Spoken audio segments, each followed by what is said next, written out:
The black SUV slammed through Ethan Cole's garage fence at 90 miles per hour, glass exploding across snow-covered asphalt like diamonds under floodlights. A woman stumbled out, bleeding from her temple, designer suit torn, her voice steady despite the terror in her eyes. "They're 2 minutes behind me, maybe less." Ethan wiped grease from his hands and looked toward the darkness beyond his property line. He'd spent 5 years building this quiet life, 5 years hiding from the violence that used to define him. But tonight, the past wasn't asking permission to come back.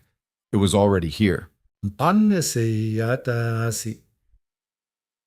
Before we begin, please like this video and comment with your city so I can see how far this story travels across the world. The metal sign outside read, "Cole's Garage, honest work, fair prices," in faded letters that hadn't been repainted since Ethan bought the place. It wasn't much. A single-bay garage on the edge of Carver Falls, Colorado, population 1,847, where the biggest excitement most weeks was arguing about plow schedules at the town council meetings. Ethan preferred it that way.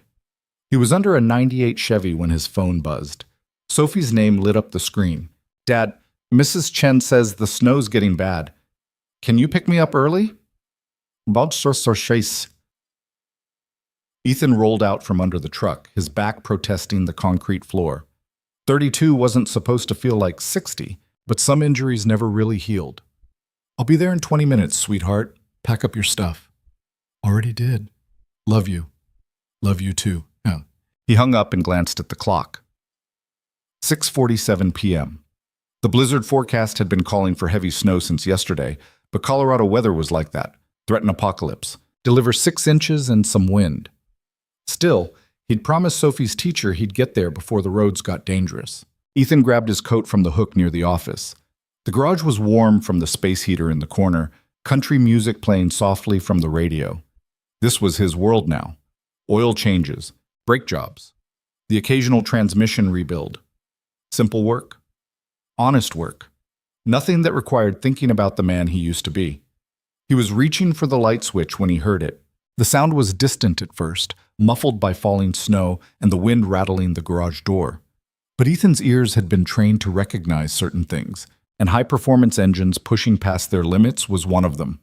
He paused, hand still on the switch, listening. The engine sound grew louder, closer, too fast for these roads in this weather. Then came the crash. The impact shook the building's frame. Metal screamed against metal, glass shattered, and something heavy slammed into the chain-link fence surrounding his property. Ethan's body moved before his mind caught up, muscle memory from another life taking over. He grabbed the tire iron from the workbench and moved toward the garage door. Through the small window, he could see it. A black Cadillac Escalade, front end crumpled, steam rising from the hood. The vehicle had torn through 30 feet of fence and come to rest sideways across his parking lot. Ethan hit the button. The garage door rolled up with its usual grinding noise, and cold air rushed in, carrying snow and the smell of burning rubber. The driver's door opened. A woman stepped out. Mid-30s, maybe?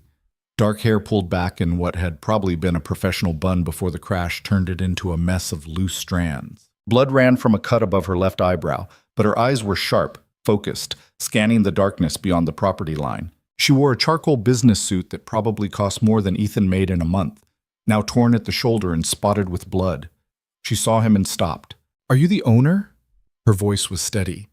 Too steady for someone who just crashed through a fence at highway speeds. "That's me. You hurt?" "Not badly." She glanced over her shoulder again, toward the road. "But I need help, now." Ethan stepped out into the snow. "I can call an ambulance, no." The word came fast, sharp. No police, no ambulance, no calls. That was when Ethan saw her hands. They weren't shaking, not from cold, not from shock, not from whatever adrenaline dump should have been flooding her system after that crash. This woman was scared, but she wasn't panicking. She was calculating. "Ma'am, you just put an SUV through my fence. I'm going to need some kind of explanation before—" "They're coming." She took a step toward him, and now he could see the fear behind those sharp eyes. "The people who did this to me. They're maybe 2 minutes behind, maybe less." Ethan felt something cold settle in his chest. Not fear, something older than that. Something he'd tried very hard to forget. "Who's coming?" "Men with guns. Trained men." And they won't stop when they see you standing here. They'll kill you, burn this place down, and disappear before anyone even knows to ask questions. She looked directly at him. So either let me borrow your phone so I can run, or get inside and lock your doors. Cha-oh. Ethan studied her face. The blood, the torn suit, the way she kept checking the road. This woman was running from something real, something dangerous. Every instinct he'd developed over 5 years of quiet life screamed at him to call the sheriff and let the system handle it. But he'd been in the system once. He knew exactly how that could end. What's your name? Does it matter? If people are about to shoot up my garage, yeah, it matters. She hesitated. Then, Vanessa Hale, the name hit him like a punch. Vanessa Hale, CEO of Hale Defense Technologies. He'd seen her on the news a few times, usually standing at podiums talking about defense contracts and innovation. Forbes had called her one of the youngest self-made billionaires in America. What the hell was she doing crashing through his fence in rural Colorado? You're serious, he said, about the guns. Dead serious. Ethan looked past her toward the road. Headlights. Still distant, but moving fast. 2 vehicles, maybe 3, coming from the same direction she had. He made his decision. Inside. Now. Vanessa didn't argue. She moved quickly toward the garage, favoring her right leg slightly. Ethan followed, his mind already working through possibilities, angles, problems. He hit the button and the garage door rolled down, cutting off the view of the road. How many? He asked. 6 that I saw. Maybe more. Professionals? She looked at him sharply. How do you know to ask that? Lucky guess. Armed? Yes. Bulletproof glass on that Escalade? Oh, factory military grade. They shot through it anyway. Ethan walked to the workbench and pulled open a drawer. Inside was a Glock 19, old, well-maintained, chambered in 9mm. He checked the magazine, 15 rounds, and chambered a round. Vanessa's eyes went wide. You keep a gun in your garage? Colorado. Everyone keeps a gun somewhere. He grabbed a second magazine from the drawer and shoved it in his pocket. But I'm guessing 15 rounds won't mean much against 6 professionals. It won't. Then we've got a problem. Outside, the sound of engines grew louder. Ethan moved to the window and looked out carefully. 2 black SUVs, same model as Vanessa's, pulling into his lot. They stopped at angles, blocking the exit. Doors opened. Men stepped out. They moved like soldiers, coordinated. Weapons held low but ready. Tactical gear under civilian clothes. No hesitation in their movements. Ethan counted. 6 men total, all armed with what looked like HK-416 rifles. Military-grade hardware. These weren't local thugs or hired muscle.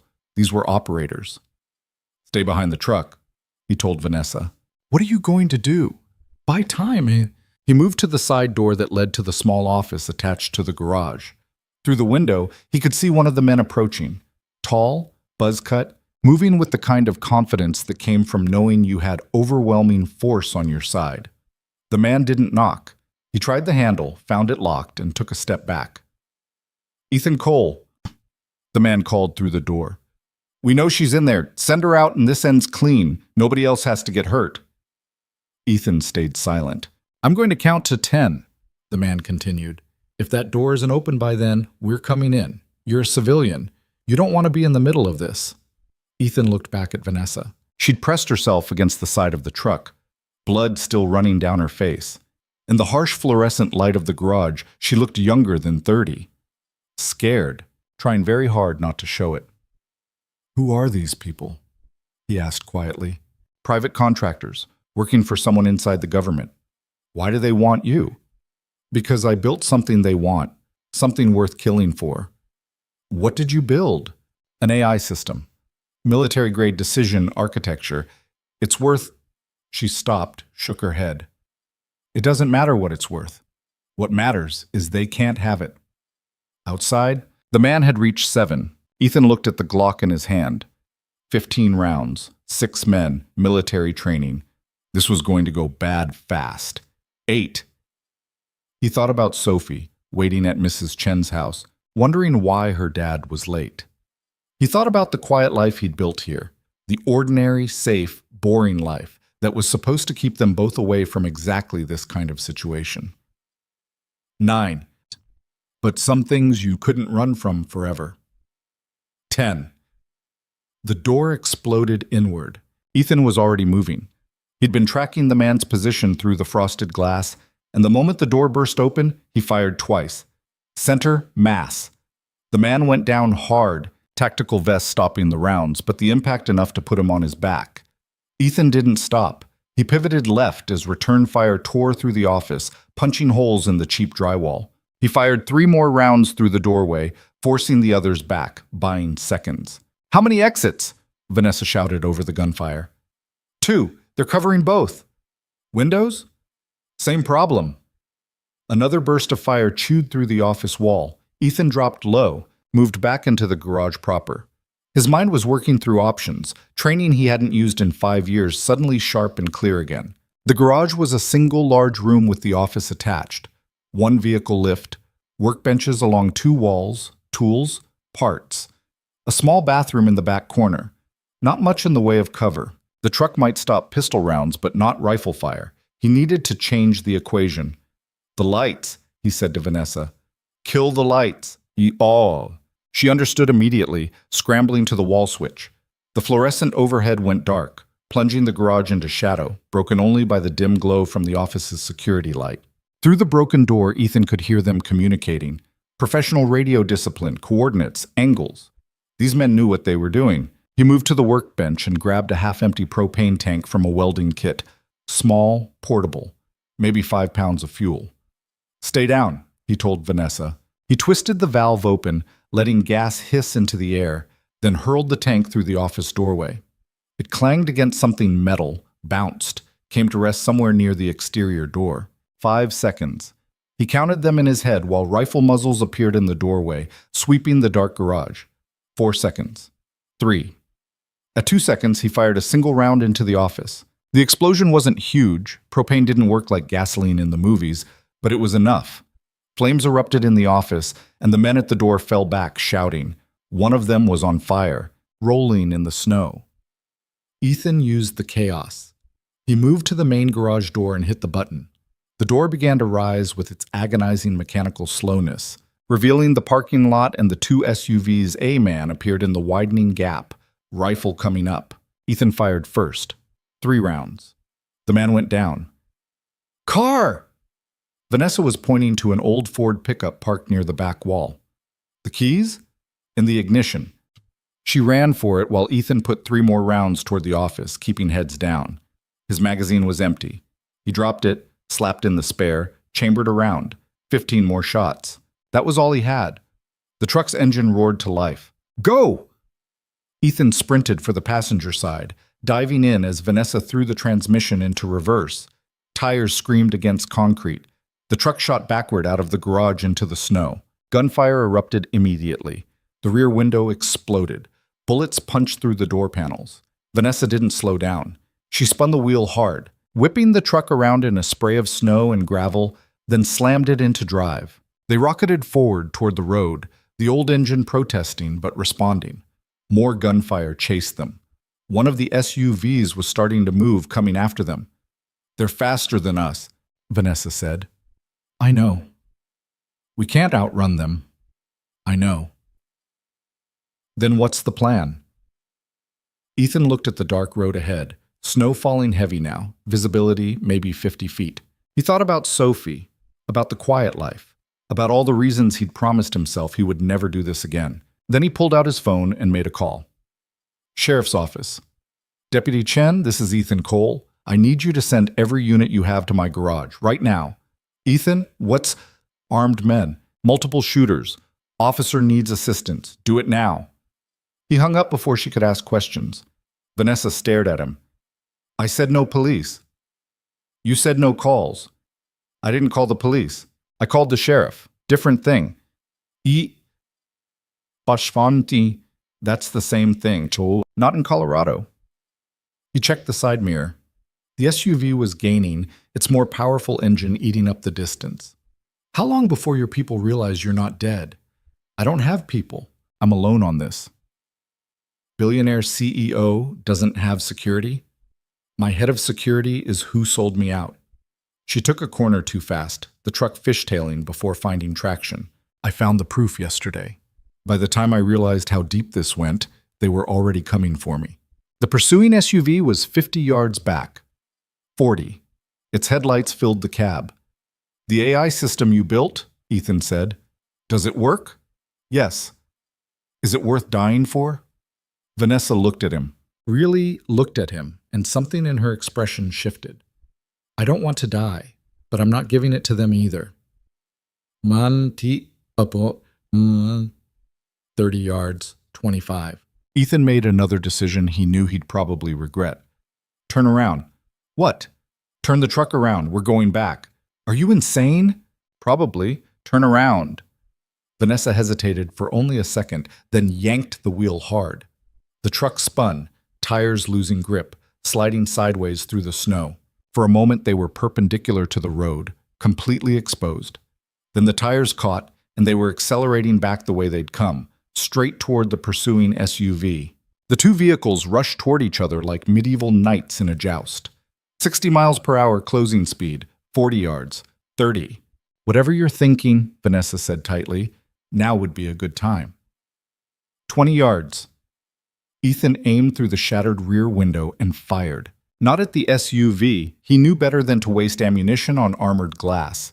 He aimed at the road surface, right in front of the vehicle. The bullet sparked off asphalt. It wasn't much, but it was enough to make the driver flinch, to jerk the wheel instinctively away from incoming fire. The SUV swerved right. Its wheels hit the soft shoulder. At that speed, in that snow, there was no recovering. The vehicle went sideways, then rolled, metal shrieking as it tumbled through the ditch. Vanessa rocketed past the wreck without slowing. My garage, Ethan said. Head back there. You want to go back to where they know we are?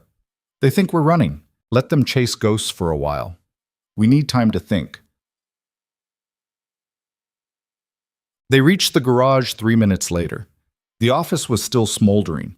The man Ethan had shot was gone, either helped away by his team or tough enough to walk on his own. No sign of the others. Vanessa pulled the truck inside and Ethan hit the door button. It rolled down, sealing them in. For a moment, neither of them spoke. The adrenaline was starting to wear off, replaced by the shaky aftermath that always followed violence. Ethan's hands weren't quite steady as he ejected the magazine and checked the rounds. 8 left. You're not a mechanic, Vanessa said quietly. I am now. But you weren't always. Ethan didn't answer. He moved to the bathroom, grabbed the first aid kit from under the sink, and brought it back to where Vanessa was leaning against the truck. Let me see that cut. She didn't argue. Up close, he could see it wasn't as bad as all the blood made it look. Scalp wounds always bled like hell, but it would need stitches. I can butterfly it for now, he said, opening the kit. But you'll want a real doctor to look at it. Can't risk a hospital. I know. He cleaned the wound with antiseptic, and Vanessa hissed but didn't pull away. You knew they were coming for you. You were ready to run. I have eyes inside the organization. Someone I trust warned me they were moving tonight. But not enough warning to get proper help. No?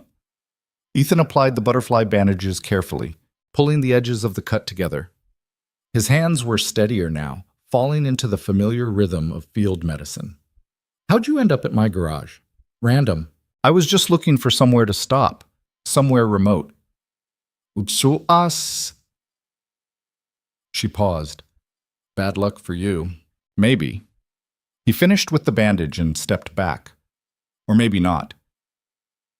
What does that mean? Before he could answer, his phone rang. The display said, Mrs. Chen.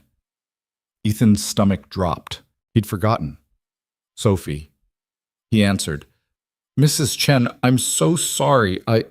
Ethan, there are men here. His blood turned to ice. What? Men in suits. They showed up 20 minutes ago asking about Sophie, asking if anyone had seen you. I told them no. But Ethan, they're not leaving. They're just sitting in their car outside my house, watching. Ethan looked at Vanessa. She'd gone pale. Mrs. Chen, listen to me very carefully. Take Sophie to your basement. Lock the door. Do not come out until I get there. Do you understand? Ethan, what's happening? Please, just do what I'm asking. Okay? Okay. We're going now. She hung up. The rage that filled Ethan's chest was old and familiar. He'd spent 5 years trying to bury it. 5 years building a life where his daughter would never have to see what he was capable of. But they'd gone to her school. They'd put men outside her teacher's house. They'd threatened Sophie. I'm sorry, Vanessa said. Her voice was barely a whisper. I'm so sorry. Ethan set the phone down carefully. When he spoke, his voice was calm. Too calm. These people you're running from, the ones who want your technology, they have a command structure? Yes. Someone at the top? Someone making the calls? Yes, a man named Victor Kane. I know who Victor Kane is. Ethan walked to the workbench and started pulling open drawers. He runs covert operations for the Defense Intelligence Agency. Black budget. No oversight. He's been doing it for 15 years. How do you know that? Ethan found what he was looking for. A small thumb drive taped to the underside of the bottom drawer. He pulled it free and held it up. Because 5 years ago, I used to work for him. The silence that followed was absolute. Vanessa stared at him. What? My name wasn't always Ethan Cole. Well, the Ethan part was real, but I had a different last name. A different life. He turned the thumb drive over in his fingers. I was part of Kane's unit. Covert operations. Things that officially never happened. You're lying. You crashed through my fence with military contractors shooting at you, and I killed 3 of them without breaking a sweat. Do I seem like I'm lying? Vanessa's eyes went wider. The extraction mission. Syria, 5 years ago. You remember it. They told me it was a kidnapping. Extremists. They said a team went in and got me out before... She stopped. Understanding dawned across her face. It wasn't extremists. No. It was Kane's people. He wanted your research. Already wanted it back then, before you even built the full system. He was going to grab you, force you to work for him off book, build him weapons nobody could track. Ethan's voice was flat, emotionless. I was supposed to be part of the team that delivered you to him. But you didn't. No. I got you out instead. Burned my whole team to do it. Then I disappeared before Kane could finish the cleanup. Changed my name, moved to the middle of nowhere, opened a garage. He looked at her. I spent 5 years hoping he'd forgotten about me, that I could just be a mechanic and raise my daughter in peace. But he didn't forget. Kane never forgets. Vanessa's hands were shaking now. So this was never random. Me crashing here. This is... No. Ethan cut her off. This part was random. Kane doesn't know I'm here. If he did, we'd both already be dead. You running into my garage was just bad luck. But now he's about to find out. Ethan pocketed the thumb drive. Because I'm going to make sure he does. Why? Because he sent men to my daughter's school. The rage was still there, controlled but absolute. Because he threatened the one thing in this world I will burn everything down to protect. Outside, sirens were approaching. Ethan had bought them maybe 10 minutes before the sheriff's deputies arrived, and this became even more complicated. That thumb drive, Vanessa said. What's on it? Insurance. Everything I collected during my time with Kane. Names, dates, operations, bank accounts. Proof of every law he's broken for the last 15 years. Ethan looked at her.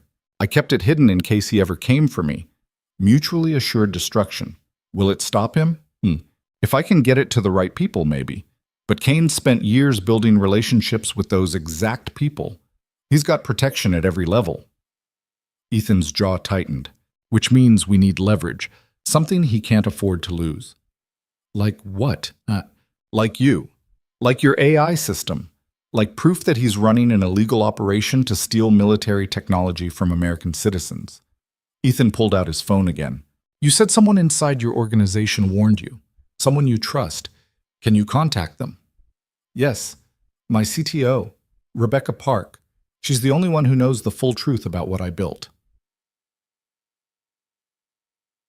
Call her. Tell her to grab every piece of evidence she has about Kane's operation and bring it to... He stopped. The sirens were getting very close now. Tell her to bring it to county lockup. We're about to be arrested. What? It's the only play we have. Right now, Kane's contractors are out there looking for us.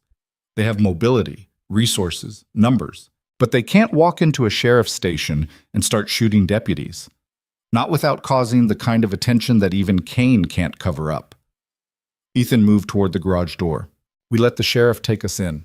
We make it loud, official, impossible to disappear quietly. Then we use the time to build a case Kane can't suppress. And your daughter? The question hung in the air. I'm going to call in a favor, someone who can get her somewhere safe while this plays out. His expression hardened. And if Kane has already touched her, then the thumb drive won't matter anymore. I'll kill him myself. The sirens were right outside now. Flashing lights painted the garage walls red and blue through the windows. Vanessa watched him carefully. You're serious about all of it? Every word. Why are you helping me? You don't know me. You could hand me over to Kane, take whatever deal he offers, protect your daughter that way. Ethan looked at her.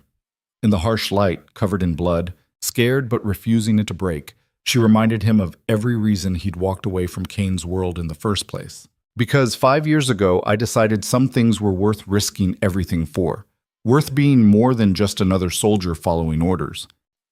He picked up the Glock and set it on the workbench where the deputies would see it immediately. Cooperation. Tonight you're asking me to make that choice again, to step up when it matters. And I've got an 8-year-old daughter who's going to grow up in the world we leave behind. I want her growing up in one where people like Kane don't win. The garage door shook as someone pounded on it. Sheriff's Department, open up. Ethan moved to the control button. Last chance to run. Vanessa straightened, wiping blood from her face, pulling together the shattered remains of her billionaire CEO composure. I didn't come this far to run now. What? Bombs. All right then. Ethan hit the button. The door began to rise. Let's go remind them why they should have left us alone. The door rolled up to reveal 6 sheriff's deputies, weapons drawn, faces tight with tension. Behind them, more vehicles were arriving. EMTs, state police, the whole circus. Deputy Chen stood at the front and her eyes went wide when she saw Ethan. Jesus Christ! Ethan, what the hell happened here? Ethan raised his hand slowly. It's a long story, Rachel, but the short version is you've got a billionaire CEO in protective custody and about 30 federal crimes to sort through. He glanced at Vanessa. Also, I need you to send a unit to Mrs. Chen's house right now. There are armed men watching it. Armed men? Ethan, what? Right now, Rachel. My daughter's there. That got her moving. She barked orders into her radio while 2 deputies moved forward to secure the scene. They cleared Ethan and Vanessa, then guided them towards separate patrol cars with the practiced efficiency of small-town cops who didn't see this kind of excitement often, but trained for it anyway. As they separated Vanessa from him, she looked back once. Her eyes met his across the parking lot, and he saw the question there. Are we really doing this? Ethan gave the smallest nod. Then they were in the cars, doors closing, and the long night was just beginning. The patrol car pulled away from the garage, and through the rear window, Ethan watched his quiet life disappear into the snow and flashing lights. 5 years of peace, of normalcy, of pretending the past didn't exist. It had been a good 5 years, but they were over now. The holding cell at the Carver Falls Sheriff's Station smelled like industrial cleaner and old coffee.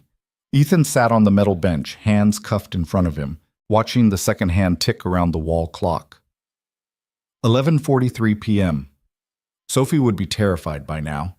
Mrs. Chen was good people, but she wasn't equipped to explain why armed men were watching her house or why Sophie's father hadn't shown up to take her home. The door opened. Deputy Rachel Chen walked in carrying 2 styrofoam cups of coffee. She set one down in front of him and kept the other, leaning against the wall with the exhausted posture of someone who'd been on shift for 14 hours and counting. Your daughter's safe, she said without preamble. State police pulled up to my mother's house and the men watching it scattered. Mom's keeping Sophie in the basement like you asked. She's scared, but she's okay. The relief hit Ethan hard enough that he had to close his eyes for a second. Thank you. Don't thank me yet. I've got the FBI, ATF, and about 3 different federal agencies calling my sheriff demanding to know what the hell happened at your garage tonight. Rachel took a sip of coffee and grimaced. Also, Rachel took a Your billionaire friend lawyered up about 30 seconds after we brought her in. Got some hotshot attorney on video call from New York threatening to sue us for unlawful detention. She say anything useful? Nothing. Just that she was driving through town when armed men started shooting at her. She crashed. You helped, and that's all she knows. Rachel's eyes narrowed. But you're going to tell me more than that, aren't you? How much do you want to know? All of it, starting with who those men were and why they had military-grade weapons at your garage. Ethan picked up the coffee. It was terrible, but it was hot. You know I was Army before I moved here. Everyone knows that. You don't talk about it, but it's not a secret. What nobody knows is what I did in the Army, or who I worked for afterward. He met her eyes. I was part of a classified unit, covert operations, the kind that don't officially exist. Rachel's expression didn't change, but her posture shifted slightly, more alert. Go on. 5 years ago, I walked away from that life, changed my name, bought the garage, raised my daughter. I thought I'd buried it deep enough that it would never find me. He paused. I was wrong. And Vanessa Hale? She's got something people want, technology, the kind worth killing for. And the man coordinating the people who came after her tonight is the same man I used to work for. You're telling me this is some kind of black ops conspiracy? I'm telling you that the men who shot up my garage tonight aren't going to stop. They're going to regroup, get new orders, and come back with a bigger hammer. And when they do, it won't matter that Vanessa and I are in custody. They'll burn this building down if they have to. Rachel stared at him for a long moment. You're serious? Dead serious. Then we need to move you both to county lockup. Better security, more resources. No, we stay here. Hey, Ethan, I've got 12 deputies total. If what you're saying is true, it is true. But county's too big. Too many points of entry, too many people who might be compromised. Here, you've got sightlines. You know every face that walks through that door. Ethan leaned forward. And here, they can't move against us without making noise. The kind of noise that draws attention they don't want. Rachel rubbed her temples. My sheriff is going to lose his mind. Better than losing his deputies. Trust me, Rachel. I know how these people operate. She didn't answer immediately. The silence stretched out while she weighed her options. And Ethan could see the moment she made her decision. Fine, but you're going to tell me everything. Names, dates, whatever evidence you have, because if federal agents show up here with badges and warrants, I need to know whether to cooperate or call my union rep. Fair enough. Ethan pulled the thumb drive from his pocket and set it on the table between them. Everything's on here. Operations logs, financial records, communication intercepts. 5 years of evidence that Victor Kane and his unit have been running illegal operations under the cover of national security. Rachel picked up the drive carefully, like it might explode. And this is admissible? Some of it. Enough to start an investigation that can't be buried quietly. He paused. But only if it gets into the right hands. Kane's got friends in every agency that matters. We need someone outside his reach. Who? I'm working on that. The door opened again and Sheriff Tom Reeves walked in. He was 60 years old, gray-haired, with the kind of weathered face that came from 40 years of dealing with the worst people in 3 counties. He looked at Ethan, then at Rachel, then at the thumb drive on the table. Someone want to tell me why the FBI just called demanding we release Ms. Hale into their custody immediately? Rachel straightened. What did you tell them? I told them we're processing a crime scene and she's a material witness. That bought us maybe 3 hours before they show up with federal marshals. He pointed at Ethan. You're the mechanic who never talks about his past. Now I've got dead bodies at your garage and feds crawling up my ass. Start explaining. So Ethan did. He gave Reeves the abbreviated version, his time in Kane's unit, the mission 5 years ago, the thumb drive, Vanessa's technology, and why armed contractors had tried to kill her tonight. He left out some details, but the core truth was there. Reeves listened without interrupting. When Ethan finished, The sheriff pulled out a chair and sat down heavily. Son of a bitch, he said quietly. Yeah. You're telling me we're sitting in the middle of a federal clusterfuck? Pretty much. And the woman in my other holding cell is a billionaire who built some kind of military AI. Yes, sir. And the people who want her dead are connected to U.S. intelligence. Connected to one man in U.S. intelligence, Victor Kane. Everyone else is just following orders without knowing the full picture. Reeves looked at the thumb drive. That thing really has evidence? Enough to end Kane's career and probably put him in federal prison. Then why hasn't anyone stopped him before now? Because nobody had proof. Kane's been smart. He operates in the shadows, uses cutouts, burns anyone who gets too close to the truth. Ethan's voice hardened. But he made a mistake tonight. He sent people after Vanessa in the United States, on American soil, using military contractors. That's harder to hide than operations overseas. Unless he kills everyone who knows about it, Rachel said quietly. That's the plan, yeah. Reeves stood up and paced to the window. Outside, the snow was still falling, covering everything in clean white silence. FBI will be here by morning. When they arrive, they'll take Miss Hale and probably you too. Once you're in their custody, Kane can make you both disappear. I know. So what's your play? Well, we need to get this information to someone Kane can't touch. Someone with enough authority to launch an investigation he can't suppress. Ethan looked at Rachel. You said Vanessa's lawyer is on video call? Yeah, some Manhattan firm. Why?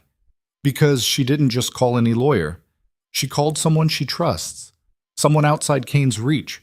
He stood up. I need to talk to her. Reeves and Rachel exchanged glances. Ethan, Reeves said slowly, you're technically under arrest for what? Defending myself? Helping a woman who was being attacked? Ethan shook his head. You and I both know you're not charging me with anything. You're holding me in protective custody while you figure out what the hell to do. Which means I can waive my right to separate detention and request to speak with Ms. Hale. It's all legal. Reeves sighed. Rachel, go get Ms. Hale. Bring her to interview room 2. And someone get these cuffs off Mr. Cole. Motsasi. 3 minutes later, Ethan sat across a metal table from Vanessa Hale. She'd cleaned the blood off her face, and someone had given her a sheriff's department sweatshirt to replace her torn suit jacket. The butterfly bandages on her forehead were already starting to peel at the edges. She looked exhausted and wired at the same time, running on adrenaline and fear. Your lawyer still on the line? Ethan asked. Yes, Rebecca made some calls, got me representation fast. Rebecca Park, your CTO. You remember. I remember everything you told me tonight. He leaned forward. Did she find the evidence? The proof about Kane's operation? Vanessa nodded slowly. She's been digging for weeks, ever since I found out my head of security was feeding information to someone outside the company. She's got communications, financial transfers, meeting logs, everything that proves Kane's been trying to acquire my technology through illegal channels. Where is she now? Safe House, Manhattan, with copies of everything stored in 3 separate locations. Vanessa's eyes were sharp despite the exhaustion. But that doesn't help us if we're dead before we can use it. We're not going to die. You sound very confident for someone sitting in a holding cell. I've been in worse situations. Have you? There was an edge to her voice now. Because from where I'm sitting, we've got maybe hours before federal agents show up and hand us over to the same people who tried to kill me tonight. That's not going to happen. Why not? Because I spent 5 years preparing for the possibility that Kane would find me. I've got contingencies. People who owe me favors. Ways to get information to the right places even if I'm not around to deliver it myself. He paused. But there's something I need from you first. What? The truth about what you built. Not the corporate press release version. The real version. Vanessa studied his face for a moment, then made a decision. It's called Aegis, Autonomous Executive Guardian Intelligence System. On paper, it's a military decision support platform. Processes tactical data, runs simulations, helps commanders make faster decisions in combat situations. And off paper, No. Off paper, it's the most advanced artificial intelligence system ever built for military applications. It doesn't just support decisions, it makes them. It can coordinate drone strikes, manage battlefield logistics, even predict enemy movements with 93% accuracy. She looked down at her hands. In the wrong hands, Aegis could wage war without human oversight. No checks, no balances, just pure algorithmic efficiency. Jesus. The Defense Department commissioned it 3 years ago, paid for the research, the development, everything. But I built in safeguards, kill switches, ways to shut it down if it ever started operating outside ethical parameters. Her voice got quieter. Kane found out about those safeguards 6 months ago. He wanted me to remove them, said they compromised operational effectiveness. And you refused. Of course I refused. Aegis without safeguards isn't a defense system. It's a weapon of mass destruction. She met his eyes. That's when Kane started planning to take control. If I won't remove the safeguards willingly, he'll take the system and do it himself. Can he? Without you? Eventually, with enough time and the right people, yes. But it would take months, maybe years, and there'd be gaps in the code, vulnerabilities he wouldn't know about. She leaned forward. That's why he wants me alive. He needs me to make it work properly. Once he has what he needs, he kills you. Yes. The silence that followed was heavy. This system, Ethan said finally. Aegis, where is it now, Sec? Distributed across 17 secure servers, military-grade encryption, air-gapped from public networks. Vanessa's expression was grim. But Kane has people inside the Defense Department. If he gets authorization to access those servers under the guise of a security review or emergency protocol, he could copy everything before anyone realizes what's happening. So we need to stop him before he gets that authorization. That's what I've been trying to do for 6 months. But he's too well connected. Every time I tried to raise concerns through official channels, I got stonewalled. Every report I filed got buried. Every meeting I requested got canceled. Frustration bled through her voice. He's built a wall around himself using bureaucracy and classified operations. The normal systems don't work. Then we use abnormal systems. Like what? Ethan pulled out his phone. Like going to the one person in government Kane has never been able to completely control. Someone with enough independence and authority to launch an investigation, regardless of who tries to stop it. He dialed a number he hadn't called in 5 years. It rang 4 times before someone picked up. This is Harmon. Senator, this is Ethan Cole. We worked together on the Kazakhstan operation in 2020. Yeah, there was a pause. Phantom? Not anymore, I'm just Ethan now. I heard you disappeared. Rumor was Kane burned you. He tried. I survived. Ethan glanced at Vanessa. Senator, I need your help. There's a situation developing that requires immediate attention from someone outside the intelligence community's normal chain of command. How immediate? Hours. Maybe less. Another pause. Longer this time. Senator James Harmon had spent 20 years on the Senate Intelligence Committee. He'd seen every classified briefing, read every black budget report, and developed a reputation for being impossible to fool or intimidate. If anyone could stand up to Kane's network, it was him. Tell me what you need, Harmon said. Ethan spent the next 5 minutes laying it out. Vanessa's technology, Kane's operation, the attack tonight, the evidence on the thumb drive. He didn't hold back. If they were going to survive this, they needed Harmon to understand exactly how deep the corruption went. When he finished, Harmon was quiet for a moment. You're telling me Victor Kane is running an unsanctioned operation to steal military AI technology from a private contractor? Yes. Using Defense Intelligence Agency resources and personnel. Yes. And you have evidence. Enough to prove intent and coordination. Maybe not enough for criminal prosecution, but enough to trigger an investigation. Kane will claim national security. Say he was protecting critical technology from foreign espionage. He can claim whatever he wants. But when you start pulling threads, you'll find financial irregularities, unauthorized operations, and dead civilians. That's harder to justify under national security. Harmon made a sound that might have been approval. Where are you now? Carver Falls Sheriff's Station, Colorado, in protective custody with Ms. Hale. FBI's been calling everyone in Washington demanding her release. Young truce! Ease. I know, that's Kane's play. Get her into federal custody where he can control what happens next. Can you hold out until morning? Maybe. Depends how hard Kane pushes. I'll make some calls. Get the Intelligence Committee staff working on subpoenas. Once we have official oversight inquiries filed, it becomes much harder for Kane to move against you without triggering scrutiny.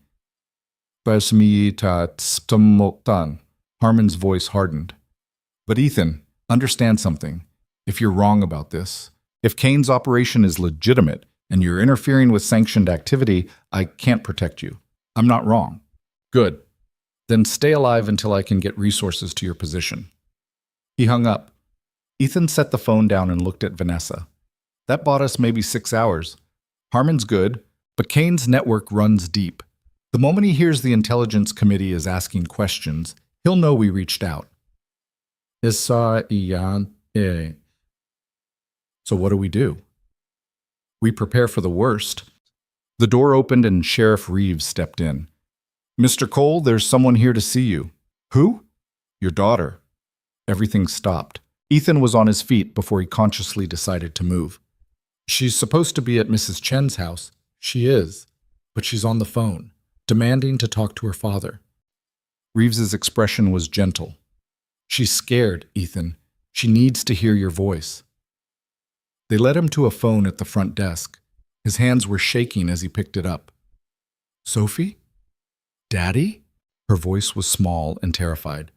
Mrs. Chen said you got arrested. She said there were bad men and you had to go away and…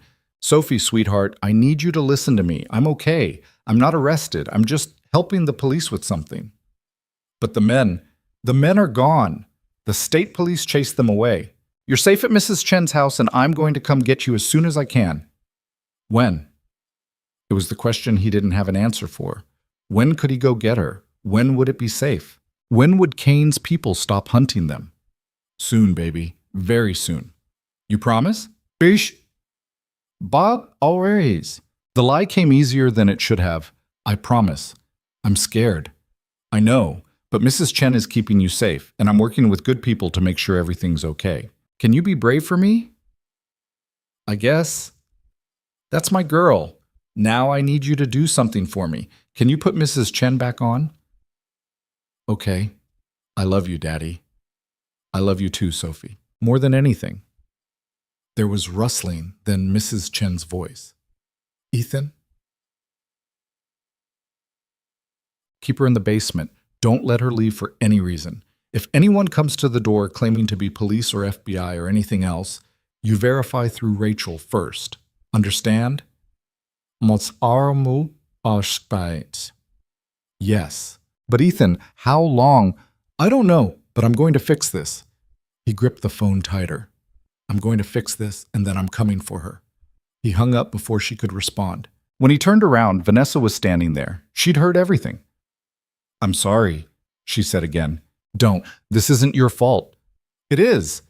If I hadn't crashed into your garage, then Kane's people would have killed you and taken your technology. And in 6 months or a year, Aegis would be operating without safeguards, and I'd be reading about drone strikes in the news without knowing I could have stopped it. He shook his head. No, we're in this now, both of us. Rachel appeared from the break room. We've got a problem. 2 black SUVs just pulled into the parking lot. Federal plates.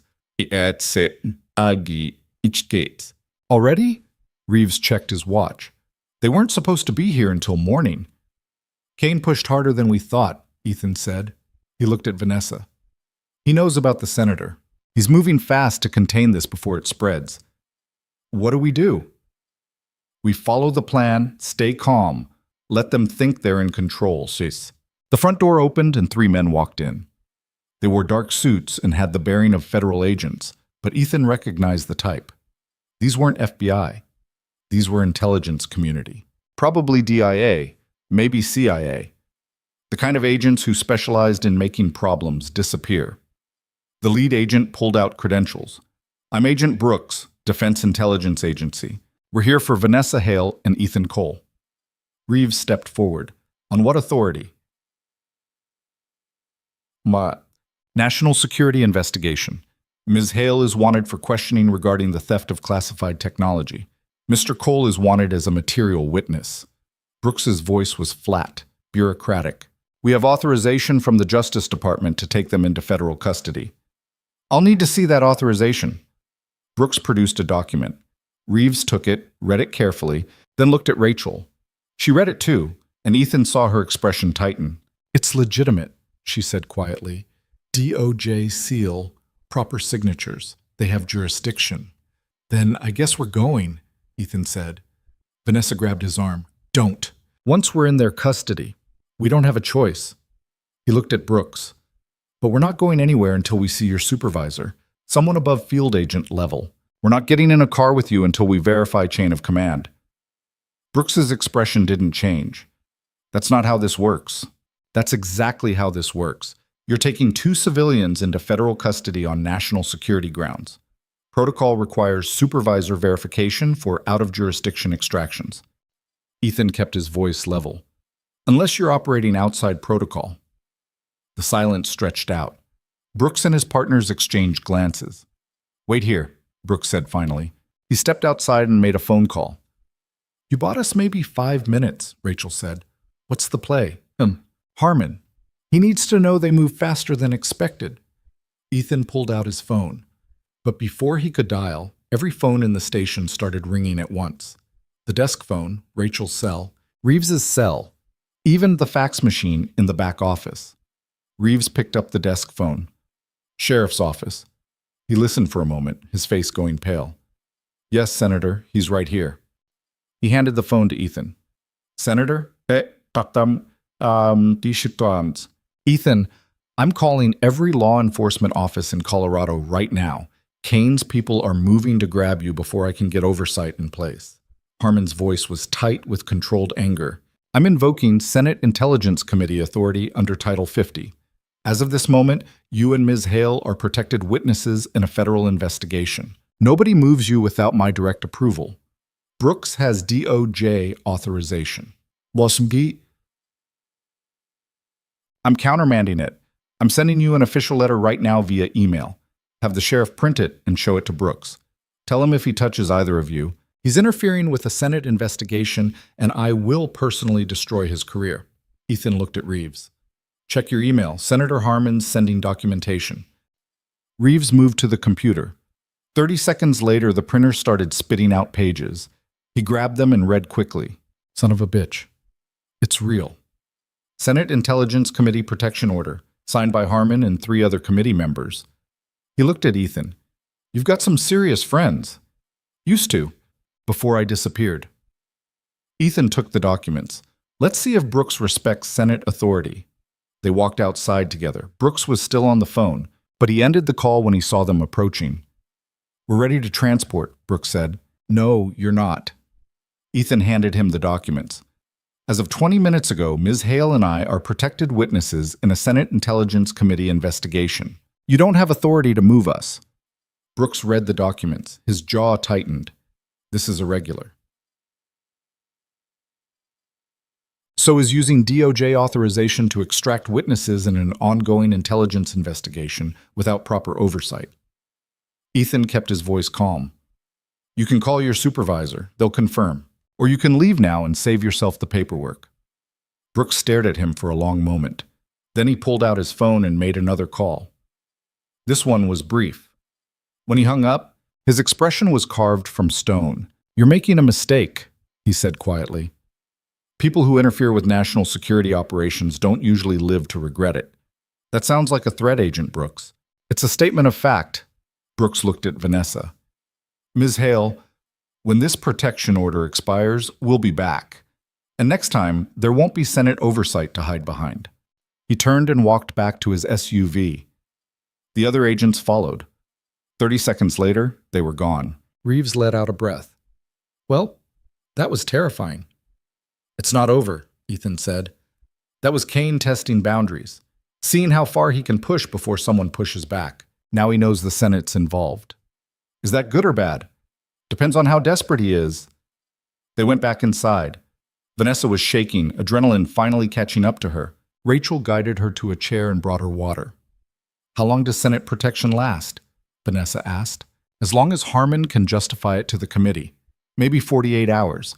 Maybe less if Kane can produce evidence that makes us look like the criminals. Ethan sat down across from her. Which means we have 2 days to build a case strong enough that Kane can't suppress it. Rebecca's evidence won't be enough by itself. Kane will claim it's fabricated or taken out of context. We need something ironclad, something that proves intent beyond any reasonable doubt. Like what? Ethan was quiet for a moment, then he said, like Kane himself, on record, admitting what he's done. You want to get a confession? I want to force him into a position where he has to choose between admitting the truth or committing perjury in front of Senate oversight. He looked at her. Your AI system, Aegis. Can it be demonstrated? Shown to work in real time? Yes, but it would require access to the secure servers. What if I told you I know someone who can get us that access? Someone outside Kane's network. Vanessa's eyes widened. Who? Someone I saved during the Kazakhstan operation. Someone who owes me a favor big enough that they'll risk their career to help. He pulled out his phone again. But it's risky. If Kane finds out we're accessing AEGIS servers, he'll know we're planning something. Do we have another option? Not really. Then make the call. Ethan dialed. It rang twice. This is Major General Patricia Morrison. General, this is Ethan Cole. I need to call in my marker. There was a long pause. I was wondering if you'd ever use it. I didn't want to, but circumstances changed. I heard. Kane's been making noise about a rogue contractor and stolen technology. Some people are buying it. It's a lie. The contractor isn't rogue and the technology wasn't stolen. Kane's running an illegal operation to seize control of military AI systems. You have proof? Enough to raise questions. Not enough to stop him without help. Another pause. What do you need? Access to AEGIS servers. Just a demonstration. Enough to show Senate investigators that the system works and that Ms. Hale's safeguards are legitimate. That's a tall order. Those servers are locked down tight. You're deputy commander of Cybercom. If anyone can authorize temporary access for oversight purposes, it's you. And if Kane finds out, then you tell him the truth. The Senate Intelligence Committee requested a demonstration as part of their investigation. You're just following orders. Morrison was quiet for a long moment. You saved my life in Kazakhstan. I remember. Fine. I'll authorize a 30-minute access window, tomorrow at 1400 hours. That's all I can give you without raising red flags. That's all we need. Ethan, be careful. Kane doesn't lose gracefully. I know. She hung up. Ethan looked at Vanessa. We've got 24 hours to prepare. After that, we demonstrate AEGIS for the Senate committee and force Kane to respond. If he tries to stop the demonstration, it proves he's hiding something. If he doesn't stop it, the committee sees exactly what he's been trying to steal. And then he either surrenders or he escalates. Either way, we'll know. The rest of the night passed in tense preparation. Rebecca Park arrived from New York on a red-eye flight, carrying encrypted hard drives with evidence of Kane's operation. She was a sharp-eyed woman in her 40s who looked like she hadn't slept in a week. Vanessa, she said when they brought her into the conference room. Thank God you're alive. Barely. Well, Vanessa hugged her. Did you bring everything? You're watching everything I could carry. Financial records, communications, meeting logs. Enough to prove Kane's been working on this for at least 18 months. Rebecca set the drives on the table, but I also found something else. Something worse. What? Kane's not just trying to steal AEGIS. He's been building his own version, a parallel development program funded through black budget allocations. He's already got a prototype. The room went silent. How far along? Ethan asked. Maybe 60% functional, without Vanessa's safeguards, obviously. But if he gets his hands on the full AEGIS code, he can integrate it into his version and have a weaponized AI system operational within weeks. Vanessa's face went pale. He's been planning this since the beginning. Yes, every meeting, every request for technical specifications, every security review, he was gathering information to build his own copy. Rebecca pulled out a tablet and showed them schematics. Look, this is his prototype. It's crude, but it works. And if he gets AEGIS, he won't need congressional approval or Defense Department oversight. He can deploy it through classified operations. Ethan studied the schematics. Where's the prototype now? Facility in Nevada, off books. Officially, it doesn't exist. Can we prove it exists? I have satellite photos, financial transfers, personnel assignments. It's all there. Then that's what we show the Senate committee. Not just that Kane tried to steal AEGIS, but that he's been building an unsanctioned weapons program using taxpayer money and classified resources. Ethan looked at Vanessa. That's the kind of scandal that brings down entire agencies. It's also the kind of scandal that gets people killed, Rebecca said quietly. I know, but we're past the point of playing it safe. Dawn broke gray and cold over Carver Falls. Ethan stood at the window of the sheriff's station, watching the sun rise through heavy clouds. In 12 hours, they'd demonstrate Aegis for Senate investigators. In 12 hours, they'd either have enough evidence to stop Kane or they'd be dead. Behind him, Vanessa was sleeping on a cot they'd brought in. She looked younger asleep, vulnerable in a way she never allowed when awake.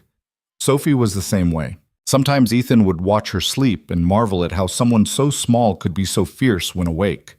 He'd promised Sophie he'd come get her soon. He intended to keep that promise. Coffee? Rachel appeared beside him, holding 2 cups. Thanks. They stood in silence for a moment. You know, Rachel said quietly, when you moved here 5 years ago, I thought you were running from something. Maybe a bad divorce or financial problems. I never guessed it was this. I was running, just not from what you thought. Do you regret it, coming here? Ethan thought about it. The garage, the quiet life. 5 years of oil changes and brake jobs, and Sophie growing up in a small town where the biggest danger was ice on the roads. No, he said finally. I don't regret it. Those 5 years were the best of my life. Even though they're over now, they're not over. This is just a detour. He took a sip of coffee. When this is done, I'm going back to my garage, back to my daughter, back to the life I built. You really think you can? I have to, because if I can't, then Kane wins, and I'm not letting that happen. The phone on Rachel's desk rang. She answered it, listened, then handed it to Ethan. It's Senator Harmon. Ethan took the phone. Senator.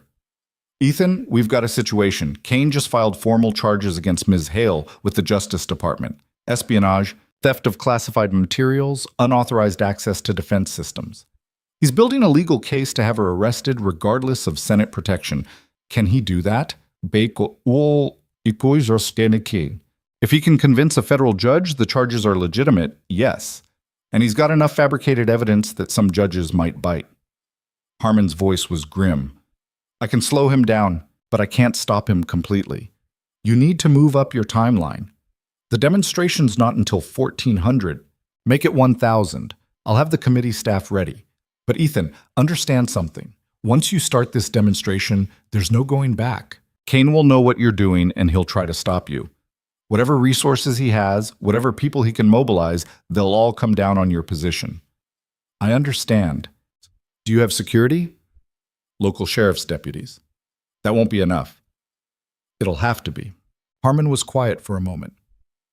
There's something else, something you should know before you do this. What? I pulled Kane's service record, everything classified. Ethan, he's been running black operations for 17 years. The body count attached to his operations is in the hundreds. People who got in his way, who threatened to expose him, who knew too much. A pause. What I'm saying is, Victor Kane doesn't just win. He burns everything to the ground to make sure he wins. Yes, I know. I worked for him, remember? Then you know what's coming. Yeah, I know. Ethan hung up and looked at Rachel. We need to wake everyone up. Change of plans. Within an hour, the sheriff's station was transformed into a war room. Rebecca set up her laptops in the conference room, connecting them to secure servers through encrypted channels. Vanessa worked with her, preparing the Aegis demonstration. Reeves coordinated with state police to get additional security. Ethan checked his Glock, then checked it again. 15 rounds. It still wasn't enough. At 09:45, the Senate committee staff connected via secure video conference. 5 faces appeared on the screen: investigators, lawyers, technical experts. Senator Harmon was there too, sitting in what looked like his office in Washington. "Ms. Hale," Harmon said, "are you ready to proceed?" Vanessa glanced at Ethan. He nodded. "Yes, Senator, I'm ready." "Then begin." Vanessa's fingers moved across the keyboard. Lines of code scrolled across multiple screens. Rebecca monitored secondary systems, watching for any signs of interference. Aegis is a military decision support system built on advanced AI architecture, Vanessa explained. It processes tactical data in real time and provides strategic recommendations. The system you're about to see is the fully functional version, including all safeguards and ethical constraints I designed into the original framework. She entered a command. On the main screen, a simulation loaded. It showed a battlefield scenario: troops, vehicles, air support, enemy positions. All theoretical, all generated by Aegis. "Watch," Vanessa said. The simulation ran. Aegis analyzed the battlefield, processed thousands of variables, and began issuing commands. Troop movements, airstrikes, artillery coordinates, everything coordinated with inhuman precision. The Senate investigators leaned forward, watching intently. "Now watch what happens when I remove the safeguards," Vanessa said. She entered another command. The simulation reset. This time, when Aegis ran the scenario, the results were different. More aggressive, more lethal. Civilian casualties jumped from 0 to dozens. Collateral damage increased by 300%. This is what Aegis becomes without ethical constraints, Vanessa said quietly. An efficient killing machine with no moral compass. One of the investigators spoke up. "Ms. Hale, can you prove this system is the same one Mr. Kane has been trying to acquire?" "Yes." She pulled up documentation, design specifications, development timelines. These are the original military contracts, and here, she pulled up more files, are communications between my company and DIA officials over the past 18 months. You can see Kane's team requesting increasingly detailed technical specifications under the guise of security reviews. Rebecca added more evidence. And these are financial records showing unauthorized transfers from black budget accounts to private contractors. The same contractors who attacked Ms. Hale last night. The evidence mounted. Document after document, email after email. A pattern of illegal activity spanning months. Then the power went out. The screens went dark. The conference room plunged into shadow. Emergency lights kicked in, casting everything in dim red. "What happened?" Harmon's voice came through a laptop running on battery power. Ethan was already moving. "Get away from the windows." He pulled Vanessa and Rebecca toward the interior wall. Outside, through the windows, he could see vehicles arriving. Not sheriff's vehicles, not FBI. Military-style SUVs, at least 6 of them. "Rachel!" Ethan shouted. She appeared in the doorway. Front and back entrances, maybe 20 men, all armed. Aussie. Reeves was on the radio calling for backup. But help was minutes away, and they had seconds. The front door exploded inward. The explosion ripped the front door off its hinges and sent it spinning across the lobby in a shower of splinters and twisted metal. Smoke poured in, thick and acrid, turning the emergency lighting into a red haze. Through it came the first operative, rifle up, moving with the kind of precision that said Special Forces training. Ethan fired twice before the man cleared the threshold. Center mass. The operative went down hard, but his vest caught the rounds. Ethan adjusted, fired once more. Headshot. The man dropped and didn't move. "Back office!" Ethan shouted. "Move now!" Rachel was already herding Vanessa and Rebecca toward the rear of the building while Reeves grabbed a shotgun from the weapons locker. 2 more deputies appeared from the break room, service weapons drawn, faces tight with fear and determination. Another operative came through the smoke. Ethan put him down with 3 rounds. Then another. The Glock's slide locked back. Empty. He dropped the magazine, slapped in his last spare, and kept moving backward. "How many rounds you got?" Reeves asked, racking the shotgun. 15. "You?" 8 shells, that's it. Then we make them count. The back door imploded in a spray of wood fragments. Flashbang grenades rolled across the floor. Ethan turned away, closed his eyes. The explosion was deafening even through the protection. His ears rang and his vision swam, but he kept moving, muscle memory taking over. 2 operatives came through the back entrance. Reeves fired the shotgun twice.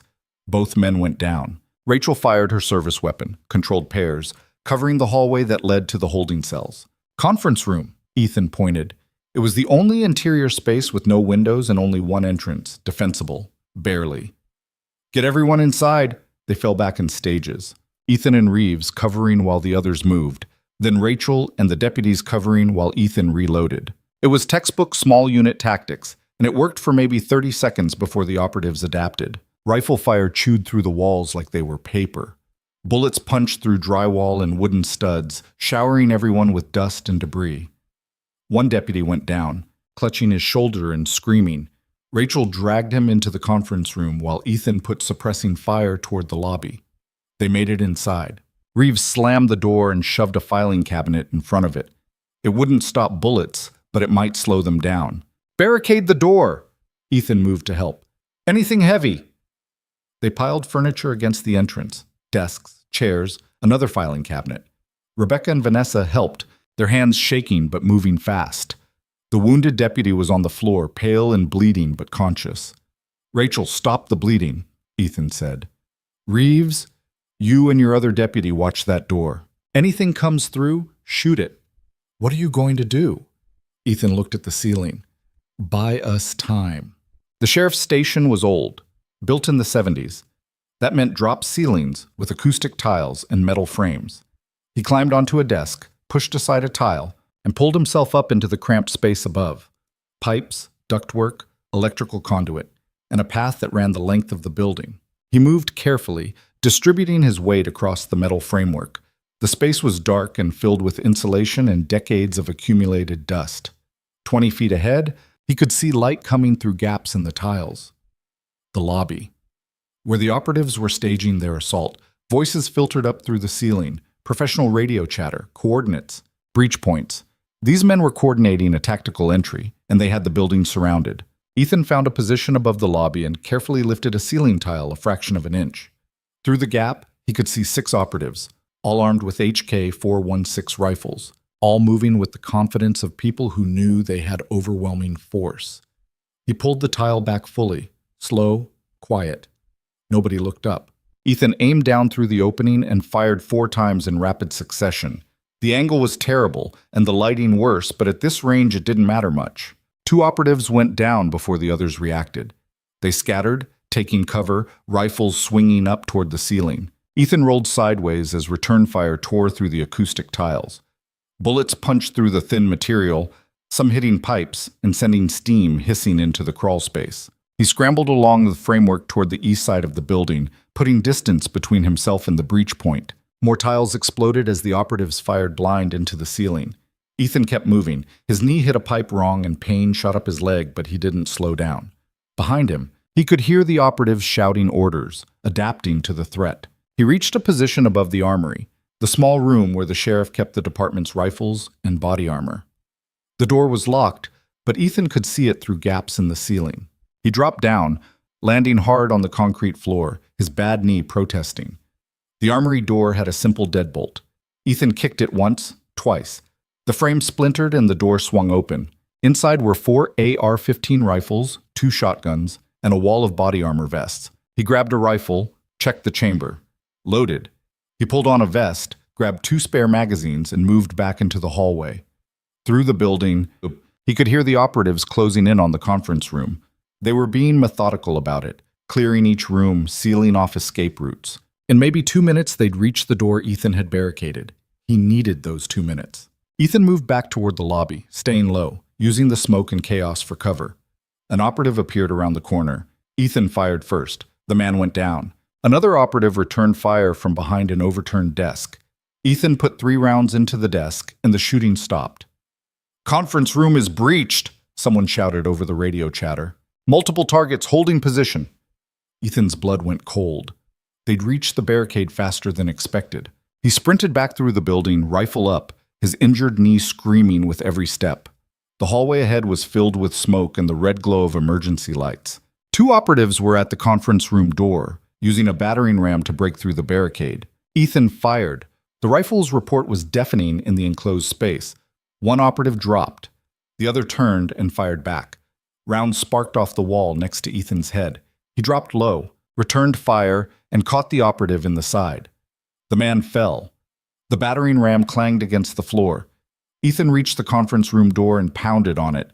"It's me! Open up!" "But Simon, but the barricade shifted. Furniture scraped across the floor. The door opened a crack and Rachel's face appeared, pale and frightened. "Get them out," Ethan said. "There's a maintenance exit through the basement, storm shelter from when this place was built. You can get to the parking lot. What about you? I'll hold them here, buy you time." "Ethan, go!" He shoved a spare magazine at her. "Get Vanessa and Rebecca somewhere safe. Call Harmon. Tell him everything." Well, Rachel hesitated, then nodded. She disappeared back into the room. Ethan took up position at the end of the hallway. 30 feet of corridor between him and the lobby. Any operative who wanted to reach the conference room had to come through him. He settled the rifle against his shoulder and waited. They came in a rush. 4 operatives, moving in pairs, using covering fire and tactical movement. Professional, coordinated, everything by the book. Ethan shot the first one through the knee. The man went down screaming. His partner tried to drag him to cover and Ethan shot him too. The other pair fell back, recognizing that the corridor was a kill zone. Behind him, he could hear Rachel moving everyone toward the basement. The wounded deputy was being helped along, leaving a trail of blood. Rebecca carried the laptops with all the evidence. Vanessa moved quickly despite the exhaustion and fear. "Grenade!" someone shouted from the lobby. Ethan threw himself sideways as the grenade bounced into the hallway. It wasn't fragmentation. These men wanted prisoners. Not bodies, but the flashbang was enough to rattle his brain and fill his vision with white light. He rolled, disoriented, trying to find cover. 2 operatives came through the smoke. Ethan fired blind, the rifle kicking against his shoulder. 1 operative went down. The other kept coming, closing the distance. Ethan tried to bring the rifle around, but the operative was too close, too fast. They collided hard. The operative drove his shoulder into Ethan's chest and slammed him against the wall. Air exploded from Ethan's lungs. The rifle clattered to the floor. The operative's fist caught him in the ribs, then the jaw. Stars exploded across Ethan's vision. He caught the next punch, twisted, drove his elbow into the operative's throat. The man gagged, stumbled back. Ethan kicked his knee, heard something crack. The operative went down and Ethan grabbed the dropped rifle. More operatives were coming. Too many. Ethan fired until the magazine ran dry, then used the rifle as a club, swinging it like a bat. Metal connected with bone. Someone screamed. Someone else grabbed him from behind. Ethan threw his head back, felt it connect with a nose. The grip loosened. He spun, lashed out with a kick, caught someone in the chest. But there were too many hands now, too many bodies. They drove him to the ground, pinning him. A boot connected with his ribs. Once, twice. Pain exploded through his chest. Someone wrenched his arms behind his back, zip-tied his wrist tight enough to cut off circulation. "Package secured," a voice said into a radio. "Target is contained." Ethan tasted blood. His vision swam. Through the haze, he could see the hallway behind him. The door to the basement was closed. No sign of Rachel or the others. They'd made it. That was something. The operatives hauled him to his feet. Everything hurt. His knee was on fire, his ribs felt broken, and blood ran from a cut somewhere on his scalp. "Where's the woman?" The operative in charge stepped forward. He was older than the others, maybe 40, with the dead eyes of someone who'd done this kind of work for too long. "Where's Vanessa Hale?" Ethan spat blood. "Gone." "Where?" "Hell if I know. I was too busy shooting your friends." "Yes." The operative hit him. Not a wild swing, but a precise strike to the solar plexus that drove all the air from Ethan's lungs and left him gasping. "Let's try that again. Where is Vanessa Hale?" Ethan couldn't speak, couldn't breathe. The world was spinning and gray at the edges. "Search the building," the operative ordered. "Find her." They spread out.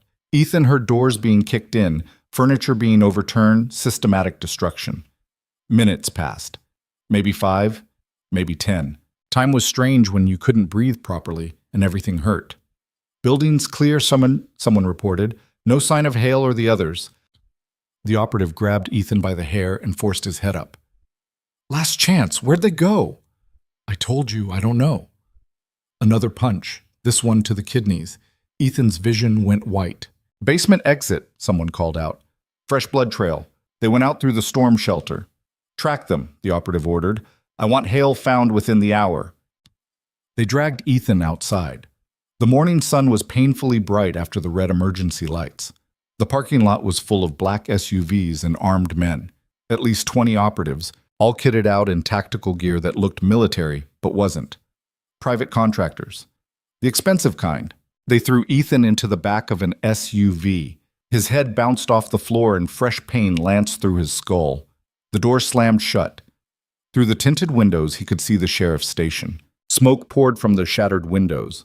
The front wall was riddled with bullet holes. 5 years of quiet life, all of it burning. The SUV door opened again and someone climbed in. Ethan recognized him immediately, even through the haze of pain and concussion. Victor Kane. He looked exactly the same as he had 5 years ago. Lean, well-dressed, with silver hair and the kind of face that could smile at a fundraiser or order executions with equal ease. He was wearing a dark suit that probably cost more than Ethan's truck. Hello, Phantom, Kane said quietly. It's been a long time. Ethan said nothing. I have to admit, I'm impressed. 5 years and I never knew you were here. You covered your tracks well. Kane settled into the seat across from him. But you should have stayed hidden. Should have kept your head down and let the world move on without you. You sent men after my daughter, Bitkan. I sent men to your garage. Your daughter was collateral, an unfortunate complication. Kane's expression didn't change. But since you forced me to deviate from the plan, yes, I've had to account for all variables, including her. The rage that filled Ethan's chest was cold and absolute. If you've touched her, she's fine, for now. My people picked her up 20 minutes ago from Mrs. Chen's house. She's being held at a secure location along with her teacher. Neither has been harmed. You son of a... Careful. Kane's voice got harder. Your daughter's safety depends entirely on your cooperation. Right now, she's an asset, a way to ensure you do what I need. But the moment you stop being useful, she becomes a liability, and I don't keep liabilities. Ethan forced himself to breathe, to think past the fury. What do you want? The same thing I've always wanted, Vanessa Hale and her technology. You're going to help me find her. She's gone. Your men said so themselves. She can't have gotten far. Injured, exhausted, running on adrenaline, she'll make mistakes. Kane pulled out a tablet and showed Ethan a map. Red dots marked positions around Carver Falls. I have teams covering every road out of town, roadblocks at the county line, helicopter surveillance. She's trapped in a 10-mile radius, and that radius is shrinking. The Senate knows what you're doing. Senator Harmon has evidence. You can't cover this up. Can't I? Kane smiled. It didn't reach his eyes. By the time Harmon finishes navigating committee bureaucracy and filing oversight requests, this will be over. Vanessa Hale will be in custody. Her technology will be secured and you'll be dead. Another casualty of a terrorist attack that I heroically tried to prevent. Nobody will believe that. They'll believe what I tell them to believe. I've been managing narratives for 17 years, Ethan. I'm very good at it. Kane leaned forward. Now here's what's going to happen. You're going to tell me where Vanessa is most likely to run, what resources she has, who she might contact, and in exchange, I'll make sure your daughter lives through this. And if I don't, then Sophie Cole, age 8, becomes an orphan, and not the kind who gets adopted by a nice family. The kind who disappears into a system so broken that nobody even notices when children stop existing. Kane's voice was utterly flat. I won't enjoy it, but I won't lose sleep over it either. The SUV fell silent, except for the idling engine. Ethan looked at Kane, really looked at him. The man who'd commanded black operations for nearly 2 decades, who'd ordered killings on 5 continents, who'd built an empire on classified budgets and deniable actions. And Ethan made a decision. Vanessa has a contingency plan, he said slowly. Safe houses across 3 states. Money, weapons, documents. She set it up years ago when she first started developing Aegis. Where in? I don't know all of them, but she mentioned one. An old mining facility outside of Boulder, abandoned since the 80s. She owns it through a shell company. Kane studied his face. You're lying. I'm giving you what I know. You want more? You'll have to ask her yourself. Mining facility, Boulder. Kane pulled up the map on his tablet, zoomed in.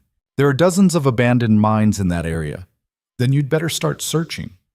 Kane made a phone call, redirect teams to Boulder, focus on abandoned industrial sites, mining operations, warehouses, anything that could serve as a safe house.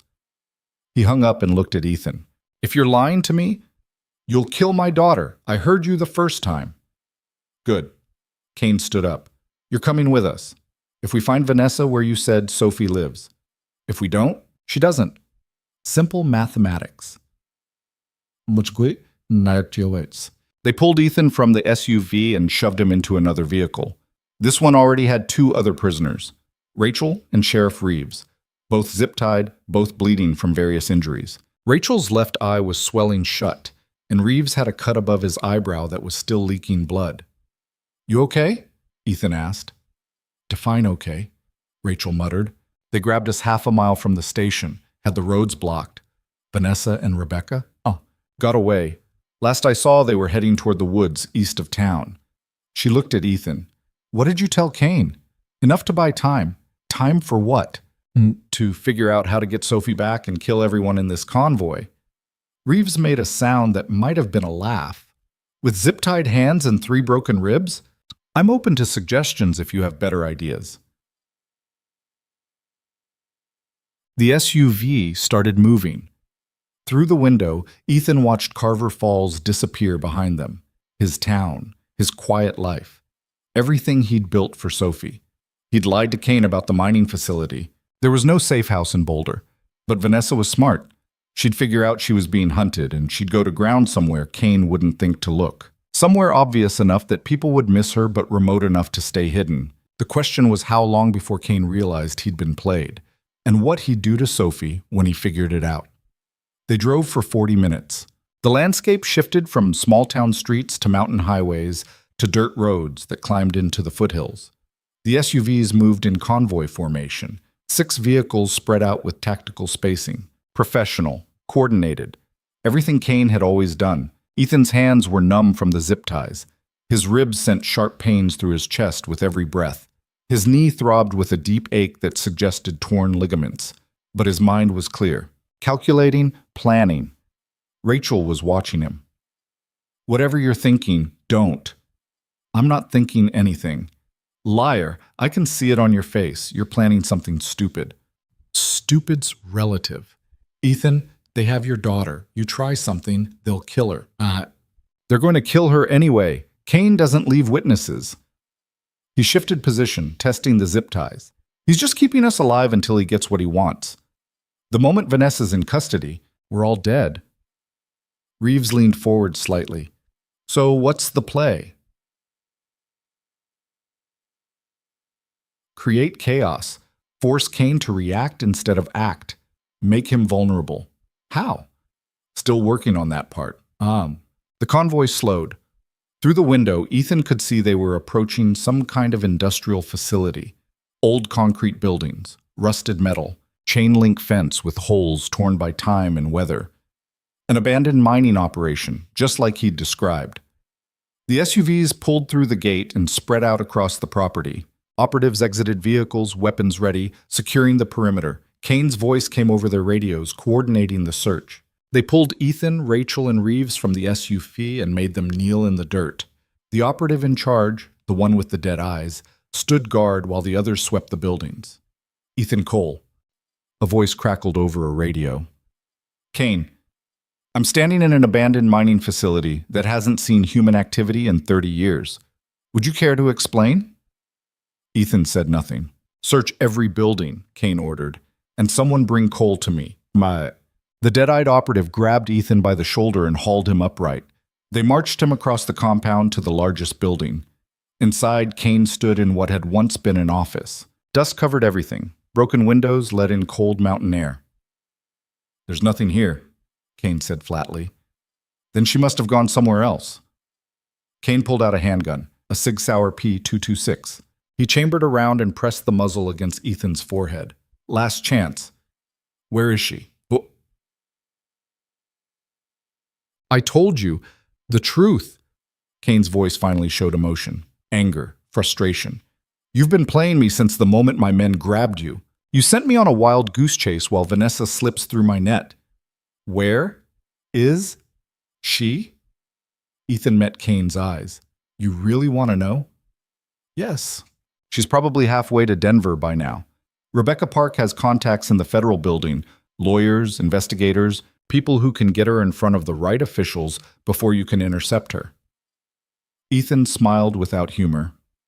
"Or maybe she's at a news station, CNN maybe, ready to go on camera and explain how a Defense Intelligence Agency commander is running illegal operations to steal military technology." Kane's finger tightened on the trigger. "You're bluffing." Kane's, maybe, but are you willing to bet your career on it?" The silence stretched out. Kane's jaw worked. The gun didn't move. Then Kane's radio crackled. "Sir, we have a situation. State police are converging on the facility. Multiple vehicles approaching from the south." Kane lowered the gun. "How many?" "At least 10, maybe more." "Senator Harmon," Ethan said. "He must have tracked your convoy. You've been moving resources around all morning. Someone noticed." Kane's expression went cold. "Pack it up. All teams, return to vehicles. We're moving out." "What about Cole?" "Bring him. And the others." They dragged Ethan back outside. The compound was already being evacuated. Operatives moving fast, loading equipment, erasing evidence. The convoy formed up again, engines running, but something was wrong. Ethan heard it first, a distant sound, getting closer. Helicopter rotors. Everyone looked up. 3 helicopters appeared over the ridgeline. Not military, not Kane's. These were marked with state police insignia and news station logos. "Media?" someone said. "They brought the media." Kane's face went white. The media meant cameras. Cameras meant witnesses. Witnesses meant everything happening here would be documented, broadcast, impossible to suppress. "Move!" Kane shouted. "Everyone out now!" The convoy started rolling. But the state police were blocking the access road. The helicopters were overhead, cameras recording everything. And through the trees, Ethan could see more vehicles arriving. Federal vehicles, FBI markings. The net had closed. Not around Vanessa. Around Kane. An amplified voice boomed across the compound. "This is the FBI. All personnel are ordered to stand down and surrender your weapons immediately. This facility is now under federal jurisdiction." Bashum Moshas. The operatives looked at each other, at Kane, at the helicopters overhead recording everything. Slowly, weapons were lowered. Kane's empire was crumbling in real time, and everyone could see it happening. The dead-eyed operative cut Ethan's zip ties. "Boss?" Kane didn't answer. He was staring at the FBI vehicles, at the cameras, at the systematic destruction of 17 years of careful control. "It's over," Ethan said quietly. "You played the game perfectly for a long time, but you made one mistake. You threatened a child, my child, and that's the kind of mistake people don't forgive." Kane turned to look at him. For the first time, Ethan saw something in those cold eyes. Fear. "You called them," Kane said. "Somehow, you called them." "Not me," Ethan nodded toward the helicopters. "But I'm guessing Vanessa did. Turns out billionaire CEOs have friends in interesting places. Friends who can mobilize resources fast when they know one of their own is being hunted." Federal agents were spreading across the compound now. Weapons drawn, badges displayed. Everything by the book and impossible to suppress. "Victor Kane," an agent called out. "You're under arrest for conspiracy, unauthorized military operations, and attempted kidnapping of a federal witness." Kane stood very still. Then slowly, he raised his hands. The operatives were being rounded up, zip-tied, read their rights. Rachel and Reeves were freed and immediately surrounded by concerned FBI agents checking injuries. Ethan didn't move. He couldn't. The adrenaline was wearing off and everything hurt. His vision swam. His legs felt weak. "Ethan!" Rachel was suddenly there, supporting him. "Medical's coming." Rachel was, "Just hold on." "Sophie," he managed. "Kane said they have Sophie." "Already handled. FBI found her 30 minutes ago. She's safe. Mrs. Chen, too." Rachel's voice broke slightly. "It's over. You did it. Vanessa?" "Federal building in Denver, giving testimony right now. Senator Harmon's there, half the Senate Intelligence Committee. This is going to be the biggest scandal in a decade." Ethan closed his eyes. The pain was overwhelming, but underneath it was something else. Relief. Pure, absolute relief. Sophie was safe. Vanessa was safe. Kane was finished. They'd won. But the cost was written across every building in Carver Falls. Written in the bodies of operatives who'd just been following orders. Written in the face of the mechanic who'd tried so hard to leave violence behind. "Is it worth it?" Rachel asked quietly. "All of this. Was it worth it?" Ethan thought about Sophie, about the world she'd grow up in, a world where people like Kane faced consequences instead of operating with impunity. "Yeah," he said, "it was worth it." Paramedics arrived. They loaded him onto a stretcher, started an IV, began treating his injuries. As they carried him toward the waiting ambulance, Ethan caught sight of Kane being led away in handcuffs. Their eyes met one final time across the compound. Kane said nothing, but the message was clear. This isn't over. Maybe it wasn't. Maybe Kane had contingencies. Lawyers, political connections that would let him slip away eventually. Maybe in 5 years or 10, he'd find a way to come back. But not today. Today, the good guys had won.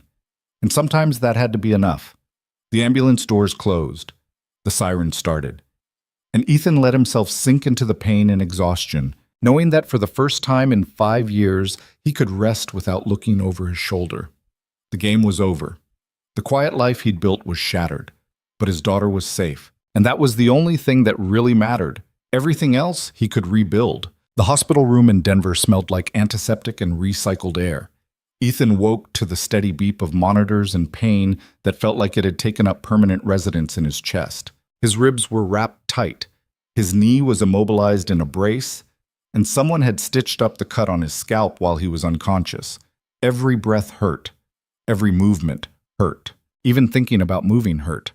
But Sophie was sitting in the chair beside his bed, curled up under a blanket, asleep. That made everything hurt a little less.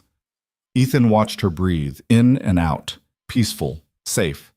Her face was relaxed in sleep, one hand tucked under her cheek. She was wearing the same clothes from 2 days ago, rumpled and grass-stained, but she was here. She was alive. The door opened quietly, and a nurse stepped in. She saw Ethan was awake and smiled. "Mr. Cole, welcome back. How's the pain?" "Manageable, but my on some utchi." "That's the morphine talking. You've got 3 cracked ribs, a torn meniscus, and a concussion. You should feel terrible." "I do. But I felt worse." The nurse checked his vitals, adjusted his IV, made notes on a tablet. "Your daughter hasn't left that chair in 18 hours. We tried to get her to sleep in a proper bed, but she refused. Said she needed to be here when you woke up." "That sounds like her." "FBI agents are outside. They want to talk to you when you're ready. And there's a woman who's been calling every hour asking about your condition. Vanessa Hale? Tell the agents I'll talk in an hour. And tell Ms. Hale I'm fine. I'll pass that along." The nurse paused at the door. "The news is calling you a hero. Says you stopped a major conspiracy. Saved lives." "I'm not a hero. I'm just a mechanic who got caught in something bigger than himself." Say. "Well, your daughter thinks you're a hero. That's probably what counts." She left. The room fell silent again except for the monitors and Sophie's quiet breathing. Ethan must have drifted off because the next time he opened his eyes, Sophie was awake and staring at him with red-rimmed eyes. "Daddy?" "Hey, sweetheart." She launched herself at him, wrapping her arms around his chest. Pain exploded through his broken ribs, but Ethan didn't make a sound. He just held her, one hand stroking her hair, letting her cry into his hospital gown. "I was so scared," she sobbed. The men came and they took me and Mrs. Chen and they put us in a van and I thought, I know. But you're safe now. It's over. They said you were dead. They said their boss was going to make sure you never came back. Yesi ishramsis. They lied. I'm right here. Sophie pulled back, wiping her eyes. Did you really fight all those bad men? Some of them. Mrs. Chen said you saved everyone. She said you were a soldier before you were a mechanic. A long time ago. Why didn't you tell me? It was the question Ethan had been dreading. He looked at his daughter's face, saw the confusion and hurt there, and knew he owed her the truth. Because I wanted you to have a normal life. I didn't want you growing up knowing your dad used to hurt people for a living. I wanted you to think of me as just a mechanic, someone boring and safe. But you're not boring, Sophie struggled for words. You're like a superhero. I'm not a superhero, baby. Heroes don't have to lie to their kids about who they are. But you protected people. You stopped bad guys. Yeah, I did. But I also did things I'm not proud of. Things that keep me up at night sometimes. Ethan touched her face gently. The person I was before you were born? He wasn't a good person. He was just good at his job. And his job was ugly. Sophie was quiet for a moment.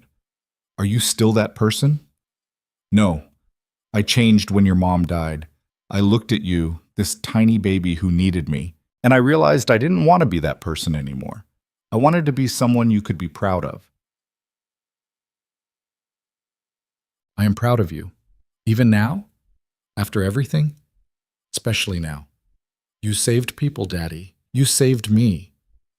Ethan pulled her close again, ignoring the pain. I love you, Sophie, more than anything in this world. That's why I fought so hard. That's why I couldn't let them win.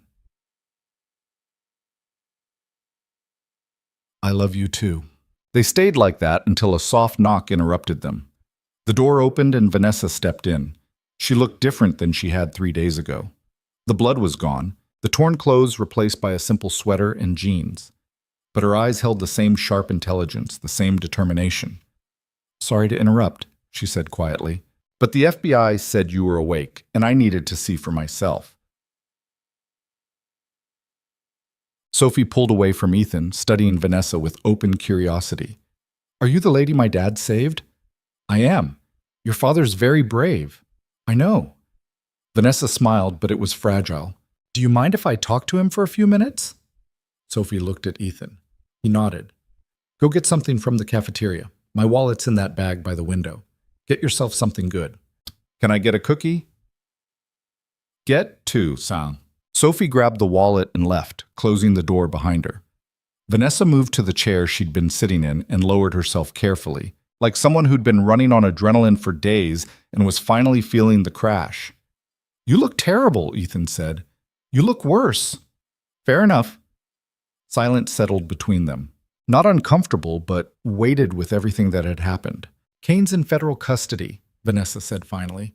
They're charging him with conspiracy, unauthorized military operations, attempted kidnapping, obstruction of justice. The list keeps growing. His lawyers are screaming about classified operations and national security, but nobody's listening. What about his network? The people who helped him? FBI's rolling them up one by one. Turns out when the guy at the top falls, everyone underneath scrambles to cut deals. They're giving up names, operations, everything. She paused. Rebecca's testimony helped. She had documentation going back 3 years.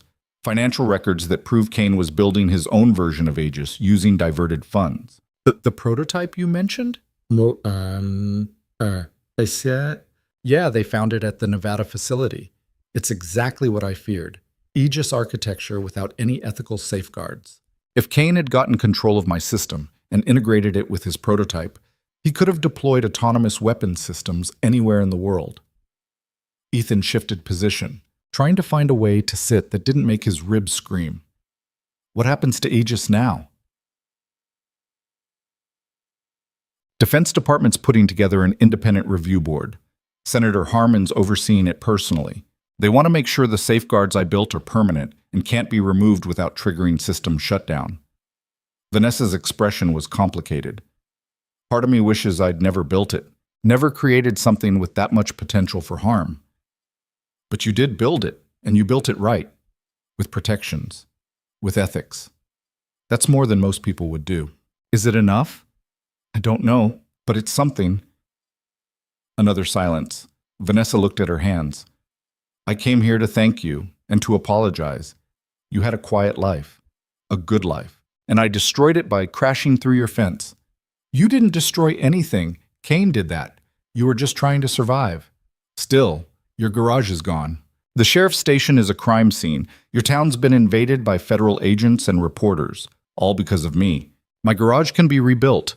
The station can be repaired. And reporters will get bored and leave eventually. Ethan met her eyes.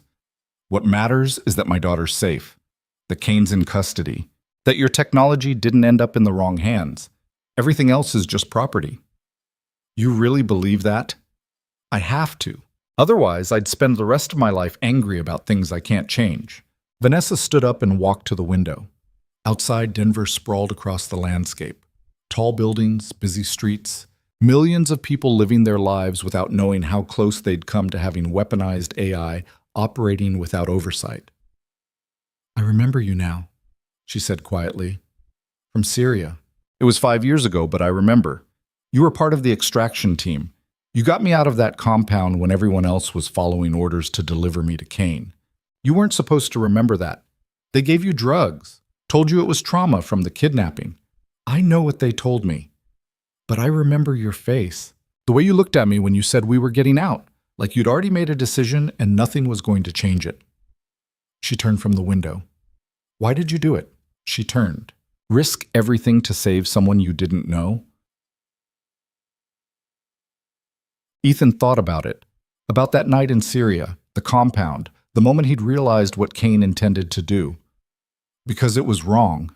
Because you were a civilian who'd done nothing except be smart enough to build something dangerous. And because I was tired of following orders that made me feel like a monster. So you threw away your career, your whole life. I traded one life for a better one, became a father, raised my daughter. That was worth more than any career working for Cain. He paused. Until 3 days ago, I thought I'd gotten away clean. Thought I'd managed to escape without consequences. And now? Now I'm not sure what happens. FBI says they need me for testimony. Harmon wants me in Washington for committee hearings. My face is all over the news. Every part of the life I built is compromised. Dark City, City. Vanessa came back to the chair. What if I could help with that? How? My company has significant resources, security divisions, private investigators, people who specialize in helping witnesses disappear after high-profile cases. I could set you up somewhere new. New identity, new location, financial security. Whatever you need to keep Sophie safe. You want to help me run again. I want to give you options. You saved my life twice. Let me try to return the favor. Ethan looked at her. Really looked at her. This woman who'd crashed into his world and turned everything upside down. Who'd been hunted and injured and terrified but never gave up. Who'd built something dangerous and immediately tried to control it. Who was now offering to help him disappear even though it would cost her money and resources she didn't have to spend. Why? He asked. Why go through all that trouble for someone you barely know? Because you didn't have to help me. You could have handed me over to Cain and probably cut a deal that kept you and Sophie safe. But you didn't. You fought. You risked everything. Her voice got quieter. People like you are rare. The world needs more of you, not fewer. So if I can help keep you in it, I will. Bamti. The door opened and Sophie came back, carrying 2 cookies and what looked like a hot chocolate. The lady at the cafeteria gave me this for free because she recognized me from the news. She said I'm famous. You're infamous, Ethan corrected. There's a difference. What's the difference? About 6 months of therapy. Sophie climbed back into her chair and started on the first cookie. Vanessa watched her with something complicated in her expression, almost wistful. You have kids? Sophie asked through a mouthful of cookie. No, never had time for a family. My company takes up most of my life. That sounds lonely. It is, Sometimes. You could spend time with us. My dad makes good pancakes, and we watch movies on Friday nights. Vanessa glanced at Ethan. He shrugged. She's not wrong about the pancakes. I appreciate the offer, but I'm not sure your dad wants a billionaire CEO hanging around reminding him of everything that happened. Why not? You seem nice, and you're pretty. My dad thinks so too. I saw him looking at you when we were at the sheriff's station. Ethan's face went hot. Sophie, what? You were looking at her. I saw it. I was making sure she wasn't injured. Uh-huh. Sure, Dad. Vanessa was trying not to smile. Your daughter's very observant. She's 8. She's not supposed to be this observant. I'm almost 9, Sophie corrected, and I know when someone likes someone else. Okay, that's enough cookies for you. You're getting a sugar high. But Sophie just grinned and took another bite, clearly pleased with herself. Vanessa's phone buzzed. She checked it, frowned, then looked at Ethan. Senator Harmon's office. They want me in Washington tomorrow for closed-door testimony. I should probably go prepare. How long will you be gone? A few days? Maybe a week. Depends how deep they want to dig into Aegis and Kane's operations. She stood up. But I'll be back. I have some business to discuss with a mechanic about rebuilding his garage. You don't have to do that. I know, but I want to. She looked at Sophie. It was nice meeting you. Your father's very lucky to have you. He knows. I tell him all the time. Vanessa left. The room felt somehow emptier without her presence. Sophie was watching Ethan with knowing eyes. You like her. I don't know her well enough to like her. You saved her life. That means you like her. That's not how it works. Mom used to say you only fight for things you care about. You fought really hard for Ms. Hale. That means you care about her. Ethan didn't have an answer for that. Ethan didn't. Sophie went back to her cookies, satisfied she'd made her point. The next week passed in a blur of FBI interviews, hospital recovery, and endless news coverage. Reporters camped outside the hospital, trying to get interviews. Senator Harmon's committee announced formal hearings. Kane's arrest dominated headlines. The whole country was talking about corruption in the intelligence community and the dangers of military AI. Ethan mostly stayed in his hospital room, recovering and trying to shield Sophie from the worst of it. Rachel visited every day, bringing updates on Carver Falls and the cleanup efforts. Reeves came once, his arm in a sling, looking exhausted but determined. Town council's already talking about rebuilding the station, Reeves said. Got a bunch of contractors volunteering to do the work at cost. Your garage, too. Seems like everyone wants to help. That's good of them. You're a local hero. People want to support you. Reeves shifted uncomfortably. But Ethan, you should know. FBI's been asking questions. About your past. About what you did before you moved here. They find anything? Bits and pieces, nothing concrete. Your name change was legal. Your background check for the garage business was clean. But they're digging. Reeves met his eyes. How bad is it? What they might find? Bad enough. I did things I'm not proud of. Hurt people who probably deserved it, but some who didn't. Followed orders that shouldn't have been given. Will you be charged? I don't know. Most of what I did was under classified operations. Technically legal at the time, but ethics and legality don't always match up. Reeves nodded slowly. For what it's worth, I don't care what you did before you moved to Carver Falls. The man I know is a good father and a decent person. That's all that matters to me. Thanks, Tom. After Reeves left, Ethan sat alone thinking about consequences. He'd escaped Kane's network 5 years ago, but he'd always known the past might catch up. Now it had. Now people were asking questions. Now his old life was colliding with his new one in ways that couldn't be controlled. The door opened and 2 FBI agents stepped in, different from the ones who'd been doing routine interviews. These were older, higher ranking, and they had the serious expressions of people about to deliver bad news.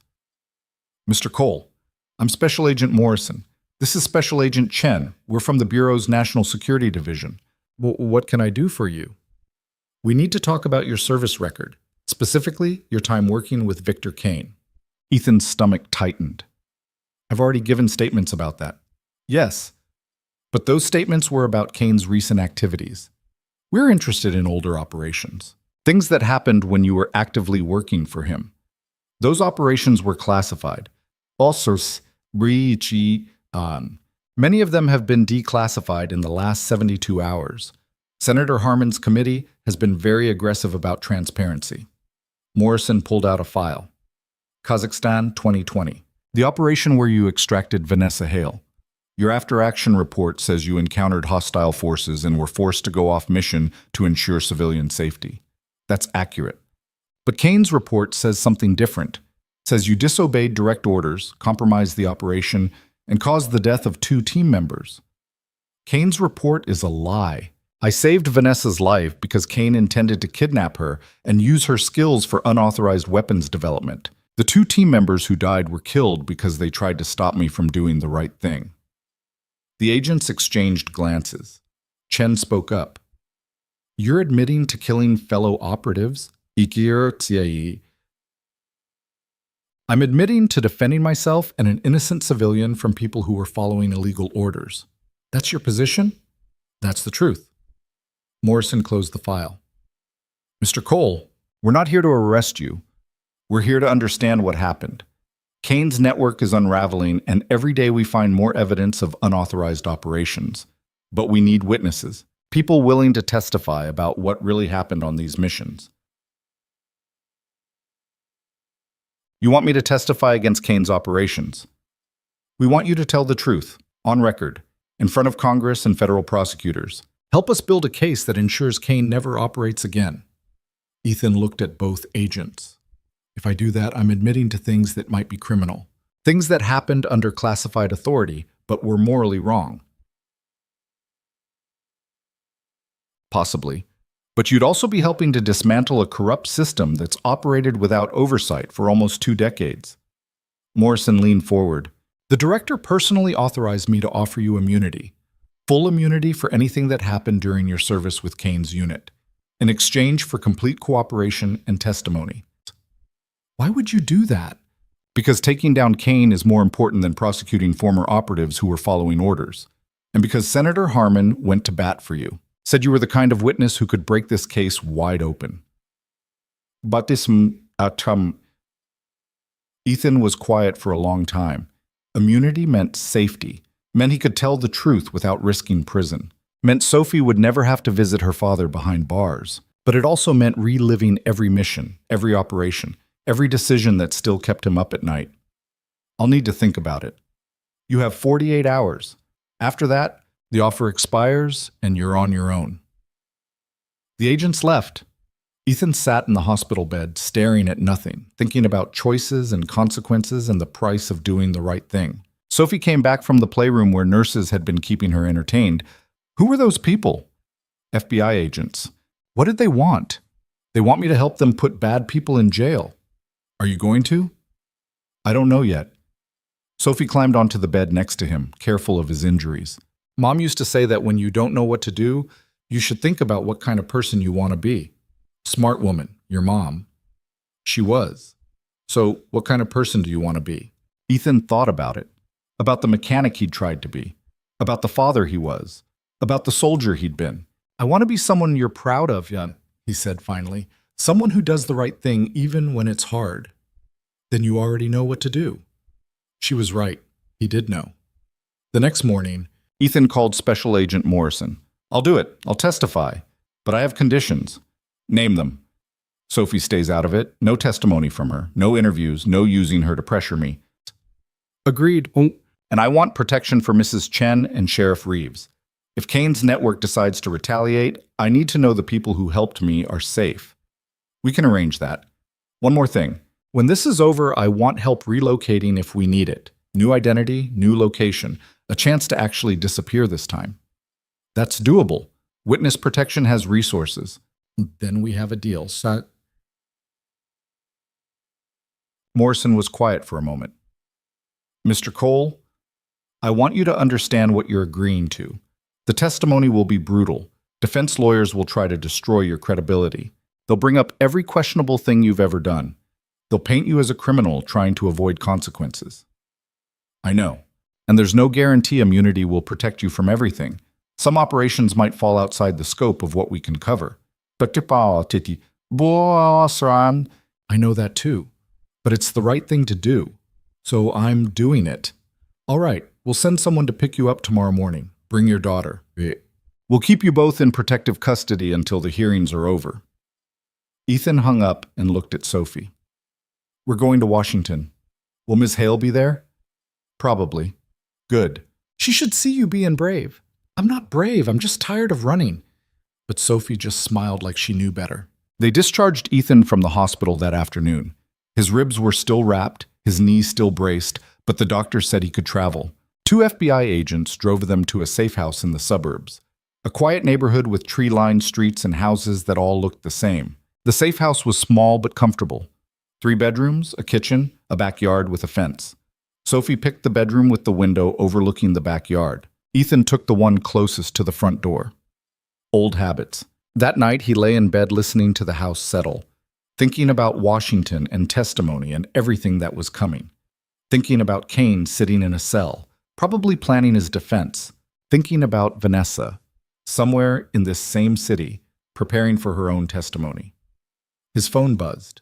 A text from an unknown number. Heard you're testifying. Thank you. It matters. V. Ethan stared at the message for a long time before typing back. Seemed like the right call. How are you holding up? The response came quickly. Tired, scared, but ready. You? Same. Sophie okay? She's good. Asking about you. Tell her I said hello and that I'm looking forward to those pancakes. Ethan smiled despite everything. I will. Get some sleep. Big days ahead. You too. He set the phone down and closed his eyes.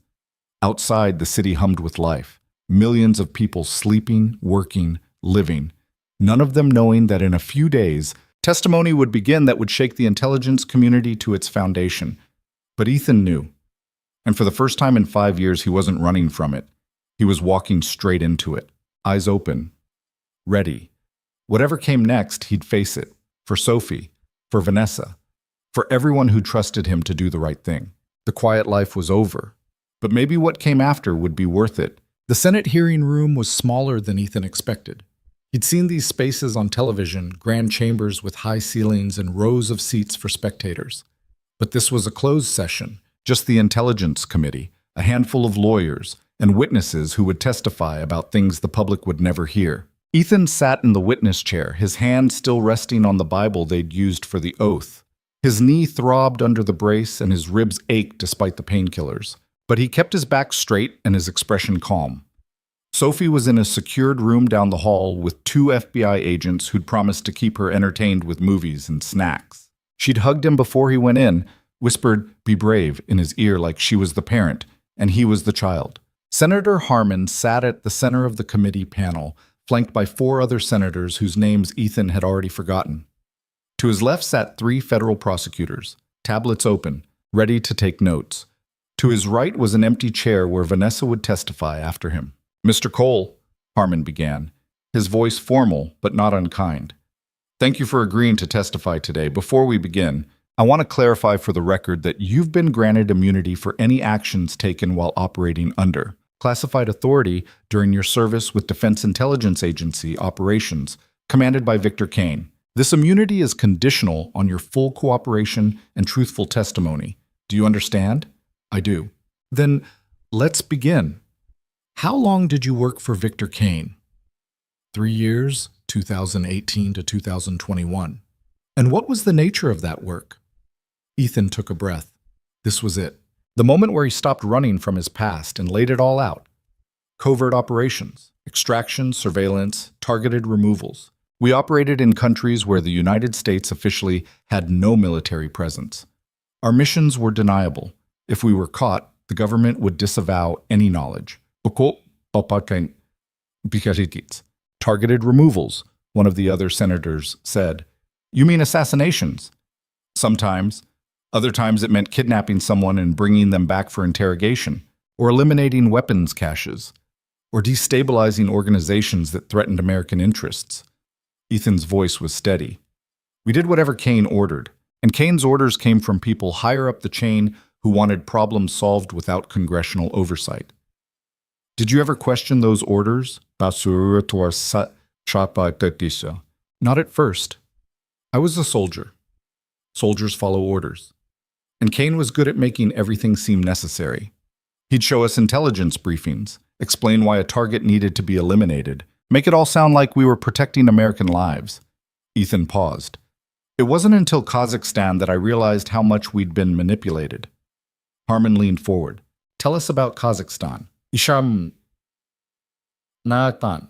So Ethan did. He told them about the mission briefing, how Kane had presented Vanessa Hale as a security risk who needed to be brought in for questioning. How the team had infiltrated the compound where she was working on contract for the Defense Department. How Ethan had discovered the real plan wasn't extraction, but kidnapping, a way for Kane to force Vanessa to work on weapons development outside official channels. I accessed Kane's secure communications, Ethan said, found messages proving he intended to hold Ms. Hale indefinitely, use her skills to build systems he could deploy without oversight. When I confronted him, he told me to follow orders or face consequences. And you chose consequences. I chose to get an innocent woman out of danger, yes, sir? Even though it meant killing 2 of your own team members. The room went silent. Ethan met Harmon's eyes. They weren't my team anymore, not when they were following orders to kidnap a civilian. I warned them to stand down. They didn't. So I did what I had to do. One of the prosecutors spoke up. Mr. Cole, you're admitting to killing federal operatives during an authorized mission. I'm admitting to defending myself and an innocent person from people who are committing a crime under the guise of national security. That's a convenient interpretation.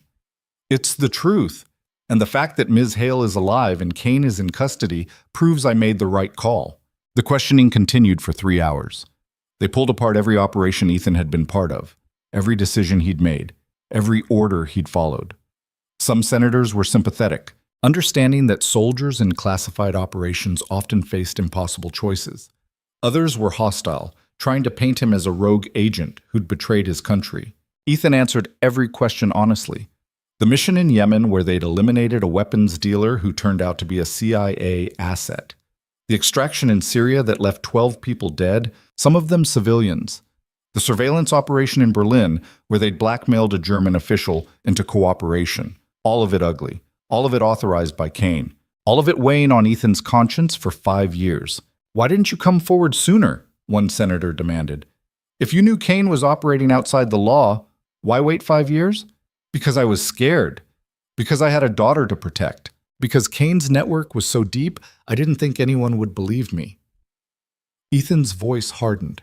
And because, after what I'd seen, after what I'd done, I didn't trust the system to do the right thing. I still don't, entirely. But Ms. Hale didn't have a choice. She needed help. So I helped. When they finally called a recess, Ethan felt like he'd been interrogated for days. His throat was dry, his head pounding. An aide brought him water and he drank it gratefully. The door opened and Vanessa walked in. She was dressed in a dark suit, professional and composed, but her eyes found his immediately. How bad was it? She asked quietly. About what I expected. They're not going easy on anyone. Good. Kane shouldn't get away with anything. She sat in the chair beside him. Sophie okay? She's fine, probably eaten her weight in candy by now. Vanessa smiled, but it faded quickly. I'm testifying next. About Aegis, about Kane's attempts to steal it, about his unauthorized weapons program. You nervous? Oh, terrified. I've given presentations to defense contractors and government officials, but this feels different. This feels like the whole future of AI weapons development is riding on what I say in that room. It probably is. That's not comforting. You'll do fine. Just tell them the truth. Show them why safeguards matter. Make them understand what Kane would have done with Aegis if he'd succeeded. Vanessa was quiet for a moment. When this is over, what are you going to do? Go back to Carver Falls? I don't know. The town's been good about everything, but I'm not sure I can go back to just being a mechanic. Too many people know who I was, what I did. You could work for me. Ethan looked at her. What? Ethan looked at Hail Defense Technologies needs people with your expertise, security consulting, training programs for operatives who actually understand ethics and oversight. You could help build systems that prevent another Kane from emerging. Vanessa, I killed people. I'm not exactly qualified to teach ethics. You're exactly qualified because you know what happens when ethics are absent. You've lived the consequences. She met his eyes. And because you chose to do the right thing even when it cost you everything, that's the kind of person I want working for me. Before Ethan could respond, they called Vanessa in for her testimony. She squeezed his hand once, then walked into the hearing room with her head high. Ethan sat alone in the hallway thinking about her offer, about the possibility of a different life. Not hiding in a small town pretending the past didn't exist, but actually using his experience to make things better. It was appealing in a way he hadn't expected, scary too. But maybe the best things were. Vanessa's testimony lasted 2 hours. When she emerged, she looked exhausted but satisfied. They're recommending a complete overhaul of oversight for military AI development. Independent review boards, congressional approval for deployment, mandatory ethics training for everyone involved. That's good. It's a start. She checked her phone. Rebecca says Kane's lawyers are trying to cut a deal. Reduce charges in exchange for information about other classified programs. Will it work? Harmon says no. Says they have enough evidence to prosecute without Kane's cooperation. They want to make an example of him. Over the next 4 weeks, the case against Victor Kane unfolded in classified hearings and sealed court documents. Ethan testified 3 more times, each session pulling apart another piece of Kane's network. Rachel and Sheriff Reeves testified about the attack on Carver Falls. Rebecca Park presented technical evidence about the unauthorized Aegis prototype. Major General Morrison testified about the access codes Kane had used to cover his operations. The evidence was overwhelming. Kane had built an empire on classified budgets and deniable operations, answering to no one, operating with impunity for 17 years. But every empire has cracks, and once investigators started pulling on threads, the whole thing unraveled. Kane's trial was held in a secure federal courthouse with no media access. Ethan attended the sentencing hearing. He wanted to see Kane's face when the judge read the verdict. Guilty on all counts. Conspiracy. Unauthorized military operations. Attempted kidnapping. Obstruction of justice. Theft of government resources. The list went on. The judge sentenced Kane to 45 years in federal prison without possibility of parole. Kane showed no emotion as the sentence was read, but as they led him from the courtroom, his eyes found Ethan's across the room. For just a moment, they locked gazes. Kane's expression said what his words couldn't. This isn't over. Maybe it wasn't. Maybe Kane had contingencies, allies on the outside who would try to finish what he'd started.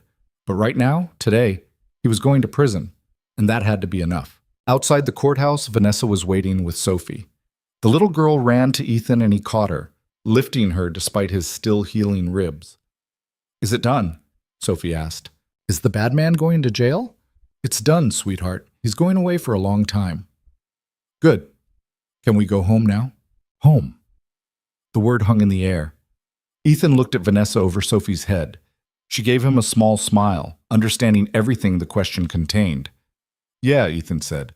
We can go home. They flew back to Colorado 3 days later. Carver Falls looked different than Ethan remembered. The sheriff's station had been rebuilt, the new structure modern and secure with better lighting and reinforced walls. His garage was still a construction site, but the frame was up and locals were already asking when he'd reopen. Mrs. Chen hosted a welcome-back dinner that turned into half the town showing up with casseroles and questions and poorly disguised curiosity.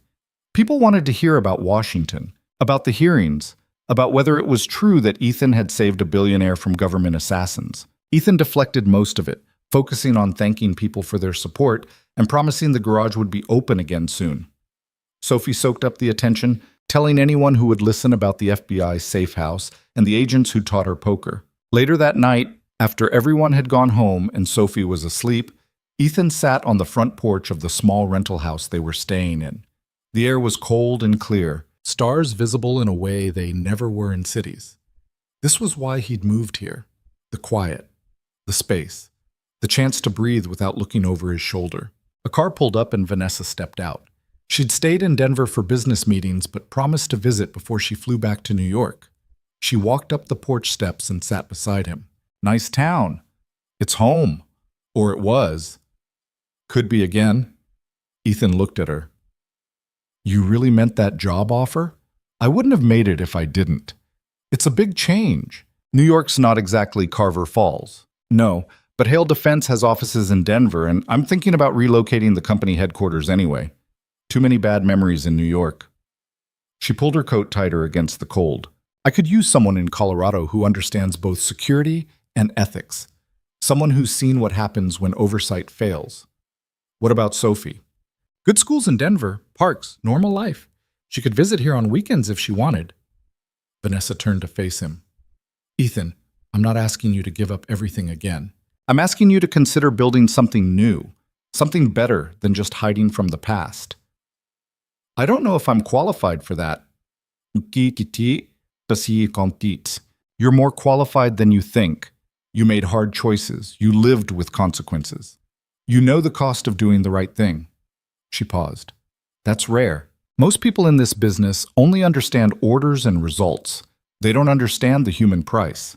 Ethan thought about Kane's network, about all the operatives who'd followed orders without questioning, about the people who died because nobody stopped to ask if the mission was justified, about Vanessa, who'd built something dangerous and immediately tried to control it because she understood responsibility. If I do this, he said slowly, it can't be in the shadows. No classified operations, no deniable actions. Everything transparent and accountable. That's exactly what I'm building. Complete transparency and defense contracting. Ethics oversight on every project.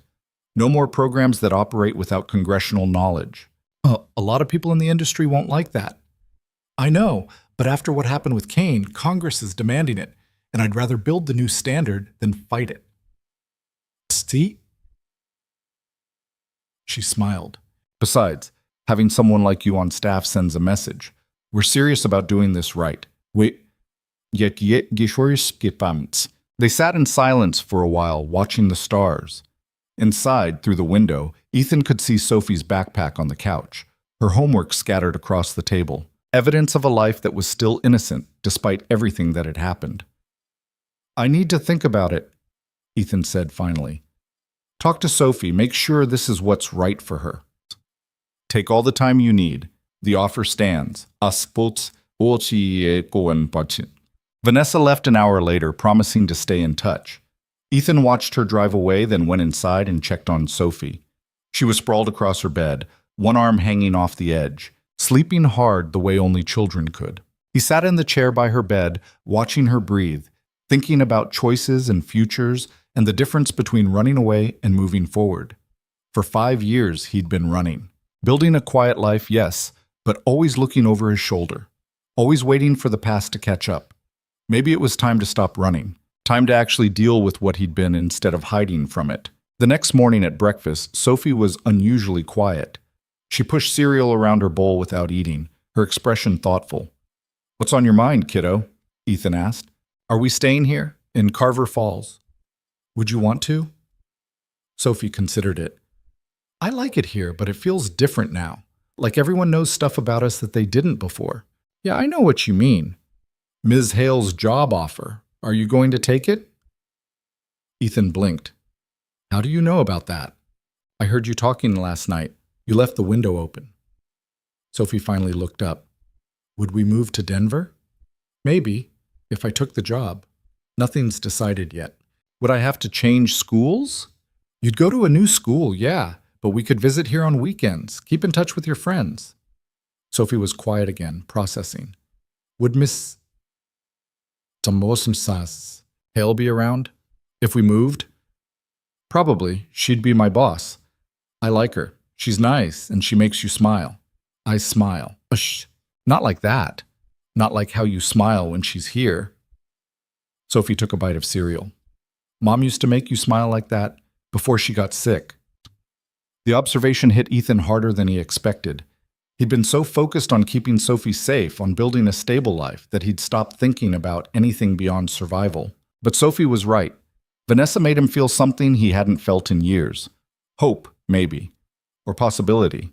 If we moved, Sophie said carefully, would you be happy? Really happy? Not just okay, safe, quiet happy, but actually happy? I don't know, maybe. Then we should do it, because you've been okay, safe, quiet for a long time. And that's good, but it's not the same as happy. Ethan reached across the table and took her hand. When did you get so smart? I've always been smart. You just don't notice because you're busy being protective. Fair point. They spent the rest of the day walking around Carver Falls, visiting the garage construction site, stopping by the rebuilt sheriff's station, eating lunch at the diner where everyone wanted to hear more stories. It felt like saying goodbye, even though nothing was decided yet. That evening, Ethan called Vanessa. I'll take the job, but I have conditions. Name them. Sophie comes first. Always. If there's travel, I need advance notice. If there's danger, I walk away. She doesn't grow up wondering if her dad's coming home. Agreed. And I need to know this is real. Not just guilt over what happened or some corporate image thing. I need to know you actually want to build something better. Ethan, I've spent 5 years building Aegis with safeguards most people said were unnecessary. I've turned down contracts because the buyers wanted unrestricted access. I've testified against the entire defense industry's standard practices. Her voice was firm. This isn't guilt. This is who I am. And I want people around me who share that vision. Okay then, when do I start? How about January? Gives you time to finish the garage rebuild. Get Sophie settled with the idea of moving. We'll find you housing in Denver. Get her enrolled in a good school. That works? Ethan? Vanessa's voice softened. Thank you for trusting me, for giving this a chance. Thank you for crashing through my fence. She laughed. Worst and best decision I ever made. They talked for another hour, making plans, discussing logistics, slowly building something that felt less like a job offer and more like a partnership. When they finally hung up, Ethan felt lighter than he had in months. Sophie appeared in the doorway. So we're moving? Looks like it. Good. I already told Mrs. Chen we'd visit every month. She said she'd save my old bedroom for sleepovers. You're taking this surprisingly well. Dad, I'm 8. I've survived assassins and FBI safe houses and watching my father get arrested. Moving to a new city isn't that scary. She climbed onto the couch next to him. Besides, you're happy? Really happy. That makes it okay. Winter arrived in Colorado with heavy snow and temperatures that dropped below zero. The garage reopened in December, just in time for people to need help with dead batteries and frozen engines. Ethan worked long hours finishing projects, training the 2 mechanics he'd hired to take over when he moved to Denver. Vanessa visited twice, staying at the small bed and breakfast in town, joining Ethan and Sophie for dinners that felt surprisingly natural. Sophie had decided Vanessa was basically family and treated her accordingly, which meant blunt questions about whether she was dating anyone and why she worked so much. I don't have time to date, Vanessa explained over pizza one night. That's dumb, Sophie said. Everyone needs time for important stuff. Work is important. So are people, right, Dad? Ethan, caught between his daughter and a billionaire CEO, just sighed. I'm staying out of this. Coward, both of them said simultaneously. Christmas came. Ethan and Sophie drove to Denver for dinner at Vanessa's apartment. It was the first real holiday either of them had celebrated in years, and something about being together made it feel less lonely. Sophie fell asleep on the couch after dinner, exhausted from opening presents. Ethan carried her to the guest room while Vanessa cleaned up. She's wonderful, Vanessa said when Ethan came back. You've done an amazing job with her. I've done my best. Some days that's enough. Some days it isn't. That's parenting. That's life. Vanessa handed him coffee. Can I ask you something personal? Sure. Are you doing this just for Sophie? The job? The move? Are you doing it because you think it's what she needs? Ethan thought about it. At first, maybe, but no. I'm doing it because I want to, because hiding in a small town was never going to be enough forever. Because you're right, I can use what I learned to build something better. He paused. And because being around you makes me think maybe there's more to life than just surviving.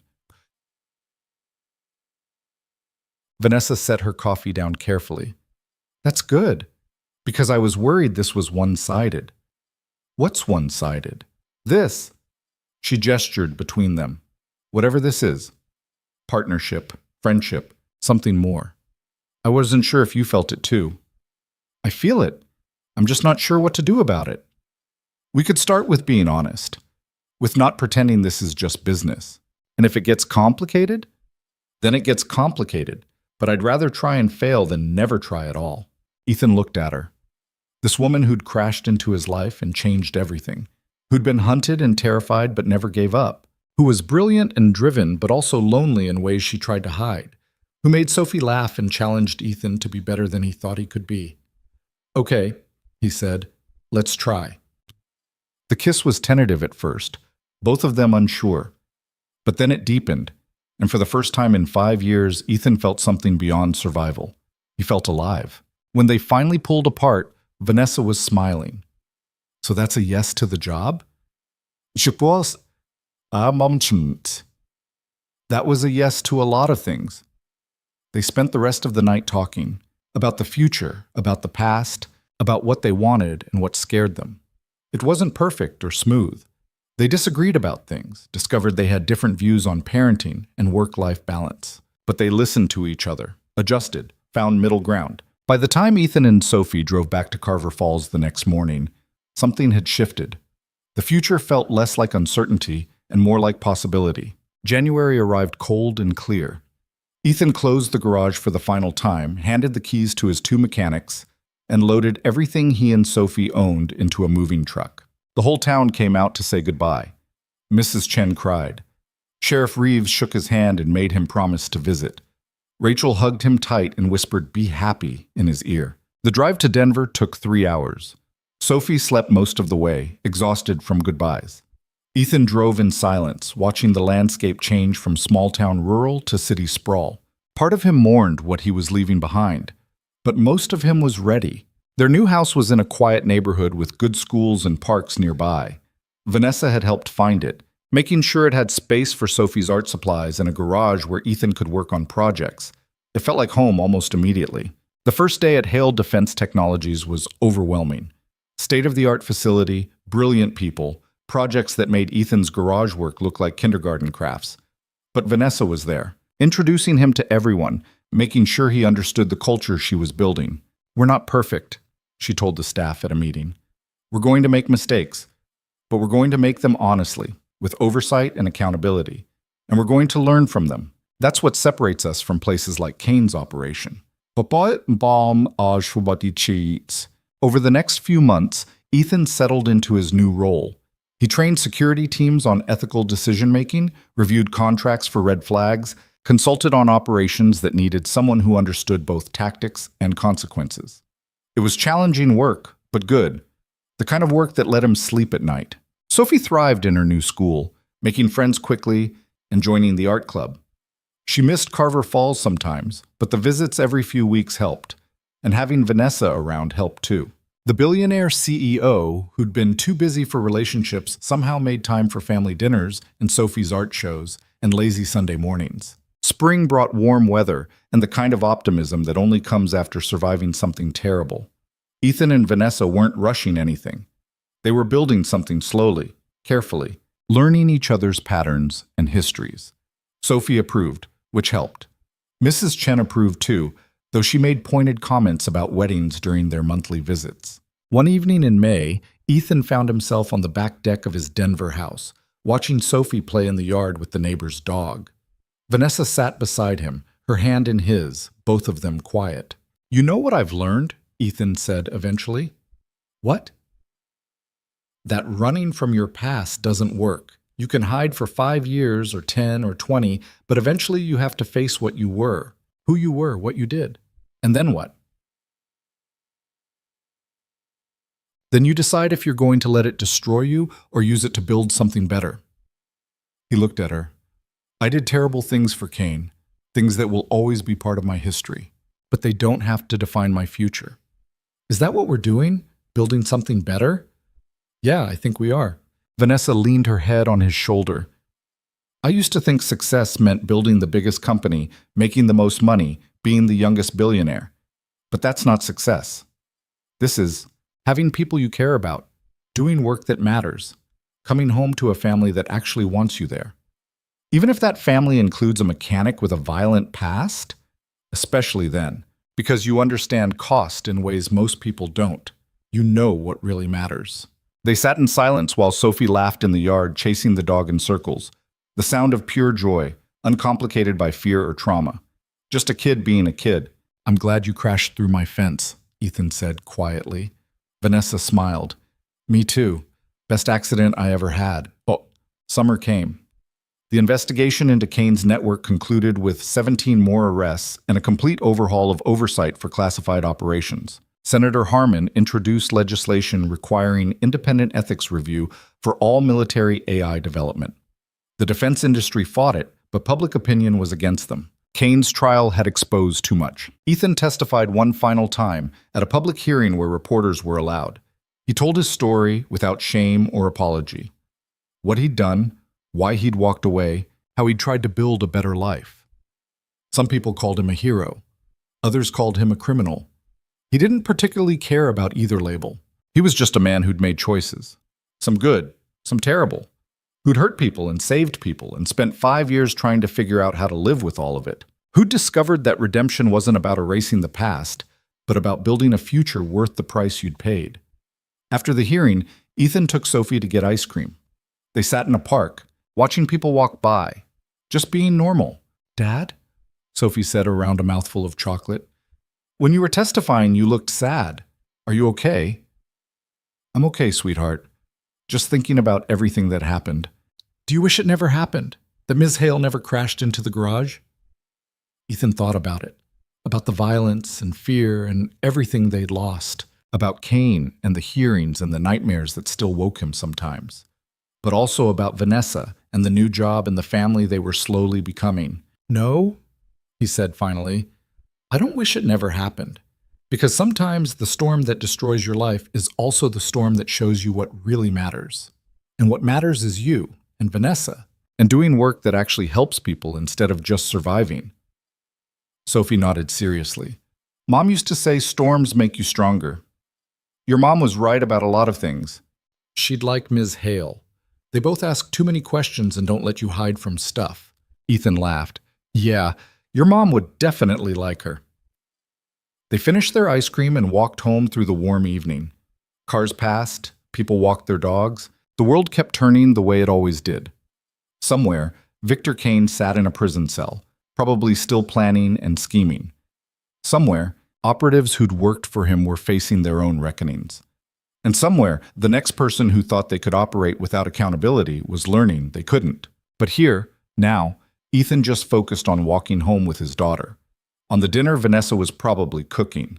On the simple, ordinary, precious reality of a life built on truth instead of hiding. That night, after Sophie was asleep and Vanessa had gone home to her own place, Ethan sat on the back deck again. The stars were bright despite the city lights. The air was warm. Everything was quiet. He thought about the question Vanessa had asked months ago. Was it worth it? All the pain and fear and loss? Yeah, it was worth it, because hiding was just surviving. This life with Sophie and Vanessa and meaningful work, this was actually living. And living, Ethan had learned, was always worth fighting for. The mechanic who tried to leave violence behind had discovered something important. You can't escape your past, but you can choose what you build with it. You can let it destroy you, or you can use it as foundation for something better, something honest, something worth the price you paid. Ethan chose the second option. And for the first time in 5 years, he wasn't running anymore. He was home.